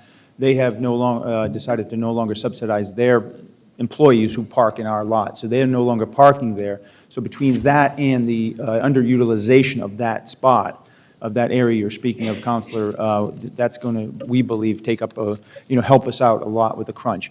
I do want to mention, too, at this day and age, the MBTA is becoming far more technologically savvy, and with apps and our website and other communications tools we have, we are going to have a very robust, on-the-ground program with our new parking operator to help us manage through this together. And we believe that there are plenty of options out there. I mentioned some of the options we're looking into. Though we will have agreements in place to manage parking, when the time comes. So when the crunch hits, we will be ready.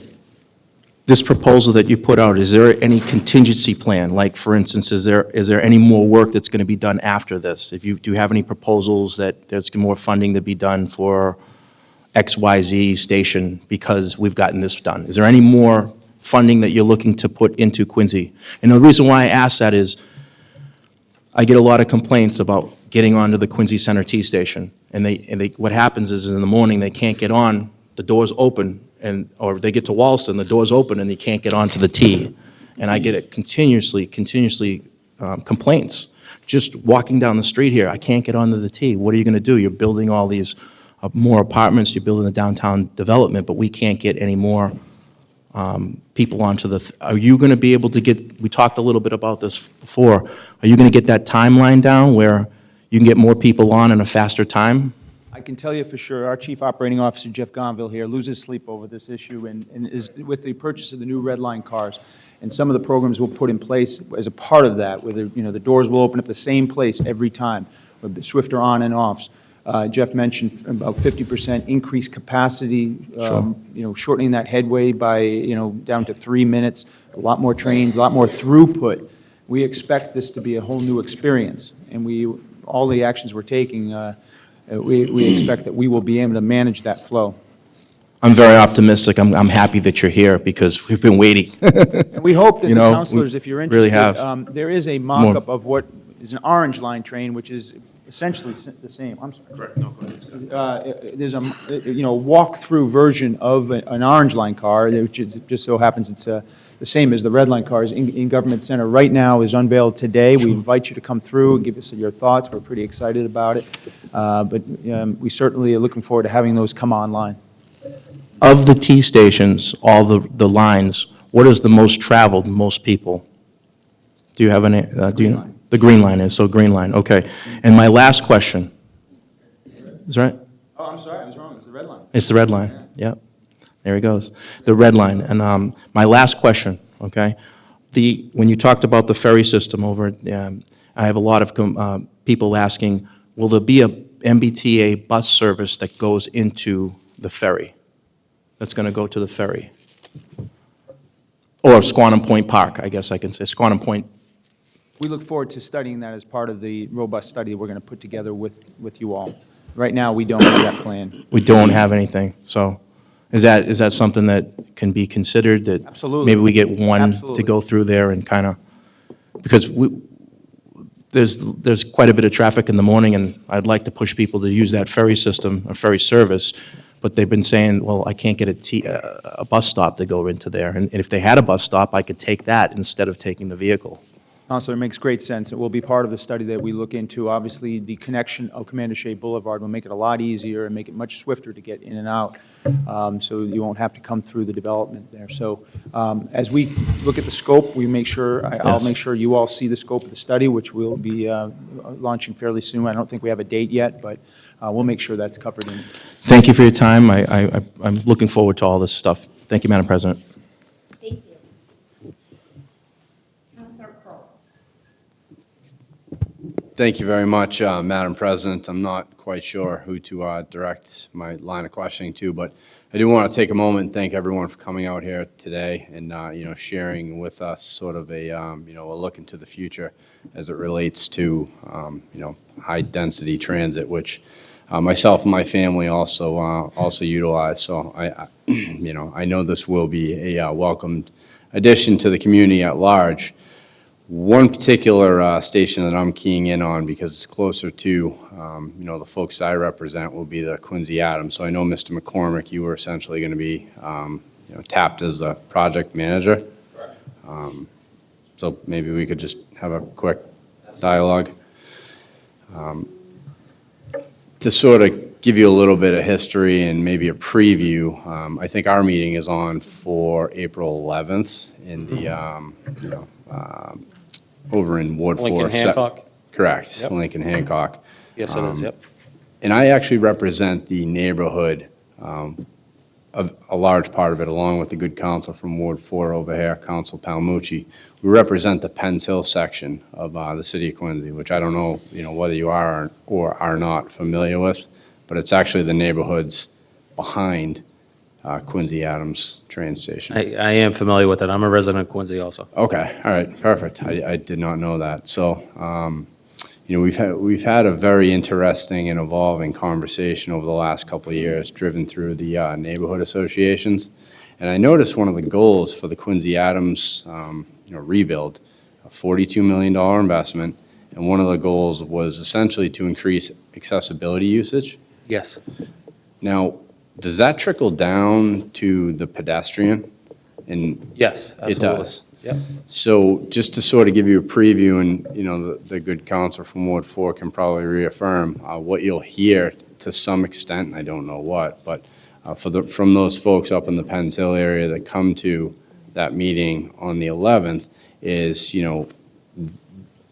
again, it's a mixed conversation. Some folks are very interested in increasing or establishing pedestrian accessibility, right? Because some of these folks, they live up near Faxon Park and they walk to Quincy Center. Some of them actually walk around the access road down to Quincy Adams, which is, that's a pretty bold move. But, these were some of the comments and sentiments that were driven out of neighborhood meetings that were conducted by ward councilors. So where I see, it's a substantial investment of money, and we're grateful, obviously, to have it, $42 million. Is there any sort of attention or thought process around creating, pedestrian accessibility up on that section of town? Yes, there is, Counselor. We are including in the design and the scope, to make the Independence Ave entrance that was for emergency vehicle access, I believe at one time was open to pedestrian access. We're going to get that ready to open, and working with the city, whenever it is okay to open via the city, we will be ready to open it. But we are upgrading it to make sure it's accessible. Well, and again, lighting. it's a very evolving conversation, and there's valid points on both sides. So what I would, suggest, a friendly reminder, just keep in contact with, the local officials, but you will probably, I'm almost certain, hear some of that next week at your public meeting. So Sure. I look forward to attending, and thanks again for the presentation tonight. Thank you. Thank you. Councilor Finn. Thank you, Madam President. Again, one first question I have is, I know, again, in terms, I guess it's in relation to some of the mitigation, but it's also, I'm sure, in some ways in relation to the boat service, but the extension of Commander Shea Boulevard, I don't know which one of you wishes to address that specifically. Is the plan for that extension, I trust, that is going to go into Squantum Point Park? It's not in any way going to rely on the private ways of Marina Bay, is it? Correct. Will the extension Straight will in. be continue straight through into Squantum Point Park? Following the design that we're working from the city, yes. Right. So it doesn't rely on any private ways Not. with Marina Bay at the present moment. The other question is, given the idea of the continuance of water service or your investment specifically in that, this body not too long ago invested close to $250,000 in floats to make that possible. And my understanding is that in the last nor'easter, those were wiped out, they're gone. And I guess the question I would have is, before we pour any more of our money into that specifically, if the plan is to utilize in some way boat service, is there going to be any engineering around the possibility of creating a breakwater to make that really possible? Because if not, we're going to keep repeating the same cycle over and over again. Sure. Counselor, first, it's not my understanding that the floats are gone. My understanding is that the gangway separated in the storm and that everything is still there. That is a temporary solution no matter what, however. If permanent water transportation is going to be in place there, we're going to it would need an accessible gangway, accessible docks and floats and things. And that's something that we'll all learn during the study, determine what infrastructure is needed. Now, you point out a very good point, that it does get weather coming in off the ocean there. I don't know. I'm not technical enough to know whether something's feasible out there that would not interrupt the boaters coming out of Marina Bay. It is, there could be some issues with that, but we'll look into it. There is going to be some Believe me. engineering related to it to get this I right. think that- I mean, in terms of the feasibility of this moving forward as a, I think no matter what, if there is going to be permanent service there, the floats and the pylons and the gangways are going to be much more, I use the word again, robust. They're going to be they need to be much bigger, so therefore I think they would be much less susceptible to weather. But again, it is something that marine engineers will work with us on in our study, and we will certainly, make sure we point that out. I guess, and the other question is, again, I think the single biggest issue that I know I'm going to hear from people is going to be the parking and the additional traffic, and not so much just the people who are utilizing those lots as commuters, but also on the part of neighbors and who live close to it, because even as the system is now, there's a sense of overflow into neighborhoods with people parking who are utilizing T and parking in specific neighborhoods. Is there going to be a mitigation parking plan it sounds like, again, you're looking for Plan C, so to speak, at this point. Will you be getting back some type of mitigation plan for parking before construction actually begins, or are we just going to kind of Yes, sir. wing it? We will definitely. We have until January of 2018 to come up with a plan. Okay. Again, with the options that we put there, we're very confident that there will be ample replacement parking. We're hoping we can manage most of our shortage on-site or on our own property. And then from there, we'll start from the core area, the closest area we can, and then move out towards Squantum Point. But we will come back to you all, continuing to work with the city, with our... My guess, the with your impact of delegation. even closing Wollaston just puts incredibly even more pressure on the North Quincy. We recognize lot. that, sir. Great. Thank you. Thank you. Thank you, Madam President. Thank you, Counselor Finn. Okay, okay, sure, go ahead. No, you can go. Thank you for the presentation. I appreciate you guys being here tonight, coming out. I certainly don't envy your jobs. Running the MBTA, got to be one of the hardest jobs in government. Left with long overdue infrastructure needs, an age system. It's a tough job, so I don't envy you guys. I have a couple questions just about, I represent the area where the Quincy Adams station is. So just the timelines for the Braintree and the Quincy Adams stations, it's 2 years and 3 years, and it looks to be at the same time. What's the total loss of spaces in the combined facilities that you're looking at? The combined loss is 300 between both stations at any one time, but we're putting in the contract that has to be done on a weekend when the stations are fairly empty, the parking garages are. And another point is... Out of how many total spaces is that, 300? You're losing 300 out of how many? I believe Braintree has, or will have, it's just under 1,000 now, and it will have just over 1,000 in its final condition. And Quincy Adams is close to 2,000, and it will have about 37 extra spaces. So you're talking 10% loss at any, of parking spaces at any given time, approximately? Yes, but you have to bear in mind that the construction activities that will need that amount of spaces are very limited. And again, they'll be done on weekends. Most of the construction activities will be taking blocks of 25 to 50 spots. So we're working through our phasing now to make replacement parking for that at both garages. We have 130 at Braintree, and we're having close to 300 at Quincy Adams by maximizing spots on our own property, especially in the north parking lot there. And I missed it when you introduced yourself, but what's your role at the MBTA? I'm the project manager Okay, for the, for South Shore garages. And also, I'm helping Joe Cheever out on Quincy Center demo. have you and I interacted before about things going on at Quincy Adams? I don't believe so. Okay, all right. So I didn't see, well, as it relates to the Quincy Adams garage, there'll be no ramp closure? We will close half the ramp on the Center Street. Is that what you? Ramp, I think. Yeah, we will close half of that to resurface it. Keep half Only open. on the weekends? Only on the weekends. So there'll be no reason for traffic to get off the exit, and rather than take the ramp, to go down to the Bergen Parkway, Center Street? No, on weekends, traffic into the garage is very light, so we don't anticipate that. Have you guys ever done any studies as to where folks come from who park at these two garages?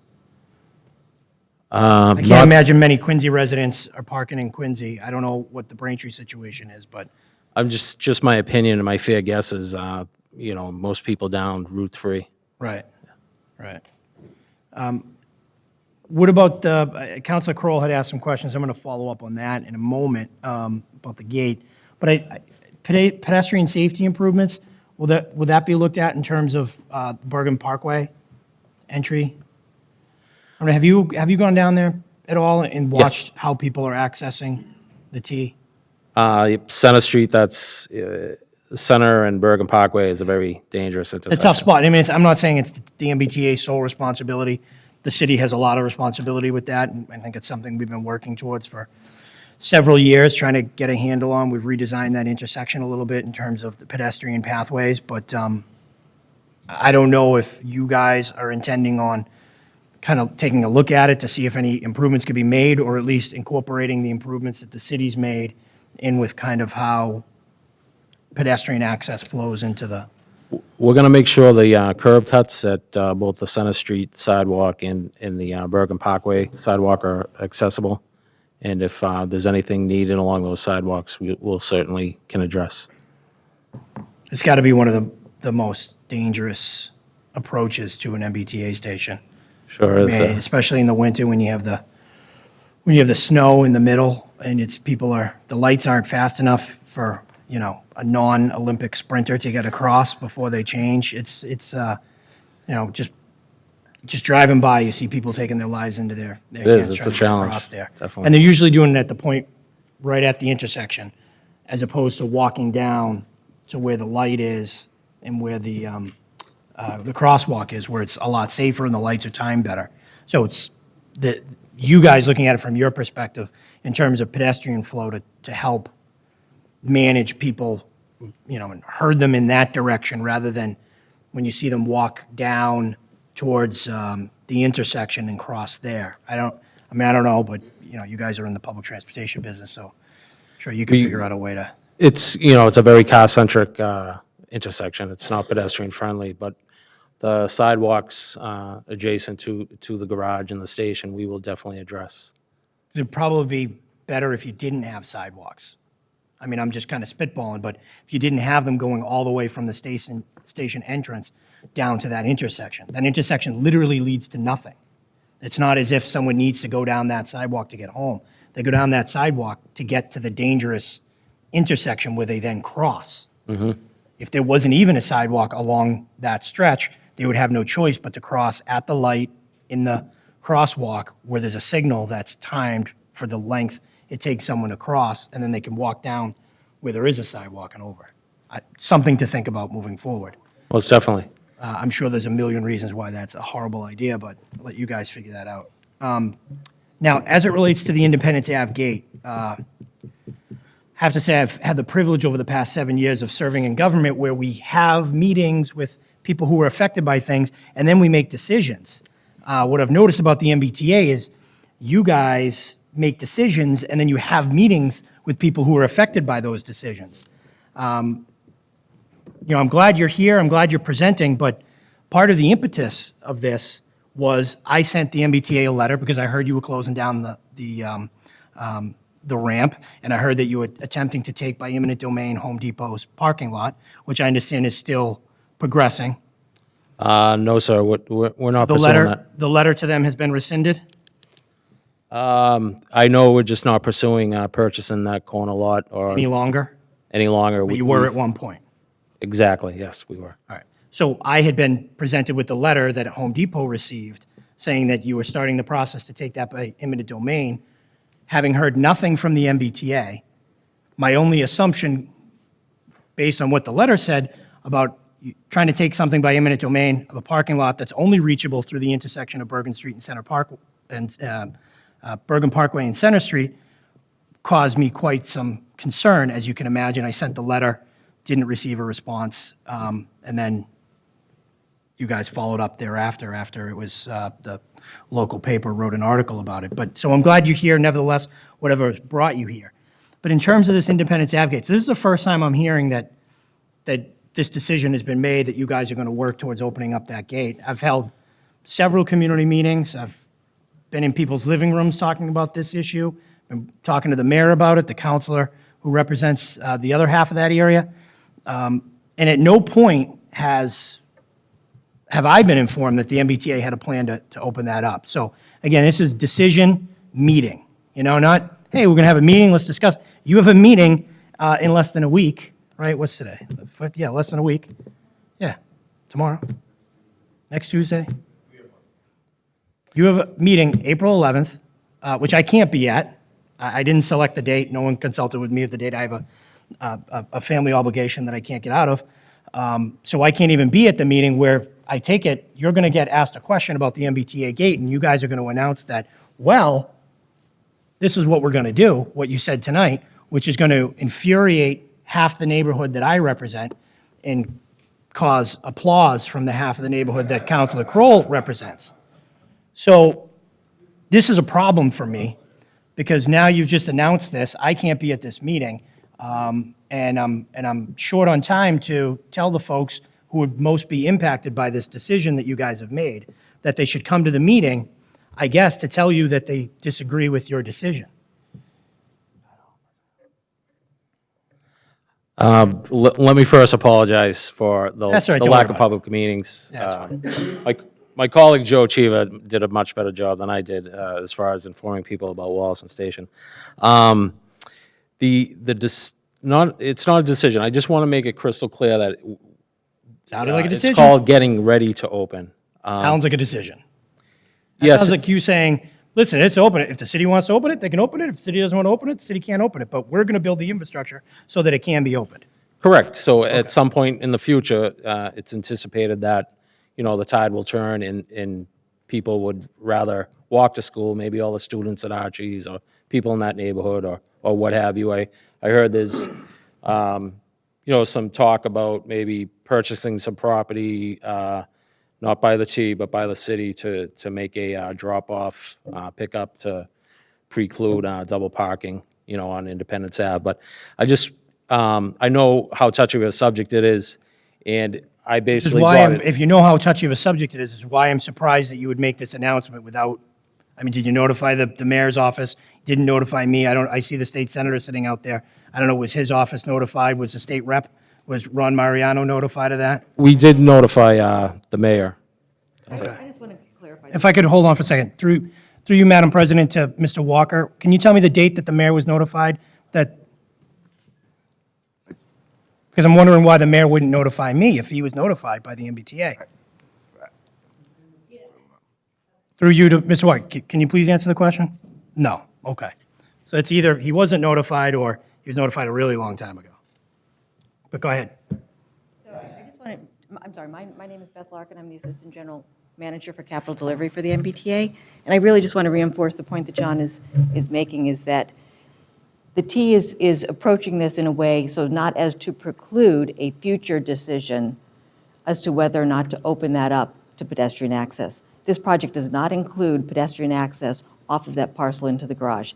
It does not. What it does include is the ability to, in the future, make that decision, so as not to preclude that. What does that mean? In the future, It means to it'll have the still be- ability to it'll make still that be decision? fenced off so that you can't access it from that. So you're not making, with this plan, this proposal here that you're talking to us about tonight, there isn't a single dollar that's being spent relative to opening the gate on Independence Ave? As John mentioned, there's some infrastructure improvements that are being made, so if the city. So it sounds like we're decides- heading in that direction. So folks who don't want to have that happen might be very upset to hear that the MBTA, and its very limited resources, which we're all very familiar with, is spending money in furtherance of a policy that half the neighborhood disagrees with. And I'm just wondering where the impetus for that comes from. I represent folks who want it open and folks who don't want it open. It's a very undecided issue. I think we're basically leaving it with the city of Quincy to decide whether or not you want it open. We're just trying to make it so that it gives some flexibility for being able to make that decision, but I think we defer to you on that. Sure, and I would have loved to have known that prior to you guys announcing it in a public meeting, but, Mr. Walker? Through you, Madam President, and to reiterate again that it will be the city's determination whether or not that gate is open, whether or not there's pedestrian access. If the T wants to do some work in its facility that may make it possible at some point or may not, it's the city's determination, and the mayor clearly has not made a final determination of whether or not it's an appropriate use. He faces the same conflict as you folks do at this body, as there's a good number of people in both neighborhoods who would love to see it open, and there's historically been a good number of people in the neighborhood who would hate to see it open. We have not reached a final conclusion. I know it's been a bit of a time. I know we started this process quite some time ago and had some meetings on it. Some things have come up. Some things have developed. This project has developed. The potential for redevelopment at the site has developed. The potential for some further studying of traffic patterns and parking patterns across the city has developed. A lot of things are at play. But we're not going to make a judgment either way based on what the T may or may not do as part of its garage repair project. That decision is going to be made by the city, and before that gate is opened, if it is ever opened, there's going to be a lot more meetings, a lot more input from the community, and a lot more development of an actual plan. Right now, like it's been going on for the last 30 years, there's a lot of talk about it, and people are expressing their opinions, and people are providing input, but we haven't reached the stage where we have anything resembling what would be a plan to open the gate at this point. You're saying there's a plan? Thank you, Mr. Walker. Thank you, Counselor. And I appreciate your input on it. My frustration stems from learning of this for the first time tonight after having numerous conversations with the MBTA about the community meeting process and about my concerns related to closing of the ramp. So that's where my frustration comes from. Again, I don't envy you guys in the job that you have. It's hard enough without, people like me kicking in the shins, but that's what's going to happen when I feel like there's really insufficient outreach about these issues. I mean, I've sent letters to the MBTA that don't get responded to about this issue. I've sent letters, we've had community meetings. I invited a representative from the MBTA to each one of those community meetings that I've hosted. I didn't get a response back. So to see you for the first time, you guys tonight in mass, and then you just kind of throw that grenade out there into the middle of the well, it's very surprising to me. So I'm sure that'll come up, and I'm sure that'll be a subject of discussion. To reiterate, the T has made no decisions. Well, you did make a decision. I was wrapping this up and trying to do it in a nice way, but if you want to continue to debate this, I'll debate it with you. The T has made a decision. You've made a decision to use your limited funds and limited resources to prepare the infrastructure in a way that will allow the gate to be open in the future should the city of Quincy want to open it. That is the decision that you made. You could have made the decision to do nothing and use those dollars elsewhere, right? Like at pedestrian safety on crossing Center Street and Bergen Parkway. You could have done that. Appreciate your distinction, sir. Right, but there is a difference between that. So you have made a choice, you've made a decision, and now we're having the community meeting about it after the decision has been made. But I appreciate your time. Thank you. I won't take any more time. Thank you, Madam President. I want to thank my colleagues for talking about some of the mitigating, additional mitigations. My question is, I see, I'm very interested in, especially Ward 6, because when you start closing things down and you start doing constructions, funding traffic management police details at Neponset Circle. That is very interesting for the people of Ward 6, because can you tell me when that will take place? At what point in time of when you start doing the first project, the first closing down, when will those details, because when they did the bridge over and they had details there, and I have had a disagreement with the mayor about how many police officers should be out there, but at Neponset Circle, when will that take place? What point in time of the timeline of all of the projects? Because everything funnels through to go to Boston, just about from everything from the Fall River Bridge all the way up through to us in Ward 6. When will that take place? Council, that, we will begin the details when the Wollaston station is closed by the contractor. There's a setup period. Fantastic. Where the contractors do on-site work, and then when that's closed. But we will certainly work with you and the council and the legislative delegation, the mayor's office, to set that date. Make sure you're well aware of that. That's great if that's going to take place. I appreciate it. Thank you. My ward will thank you. It was a decision that was absolutely made. Thank you.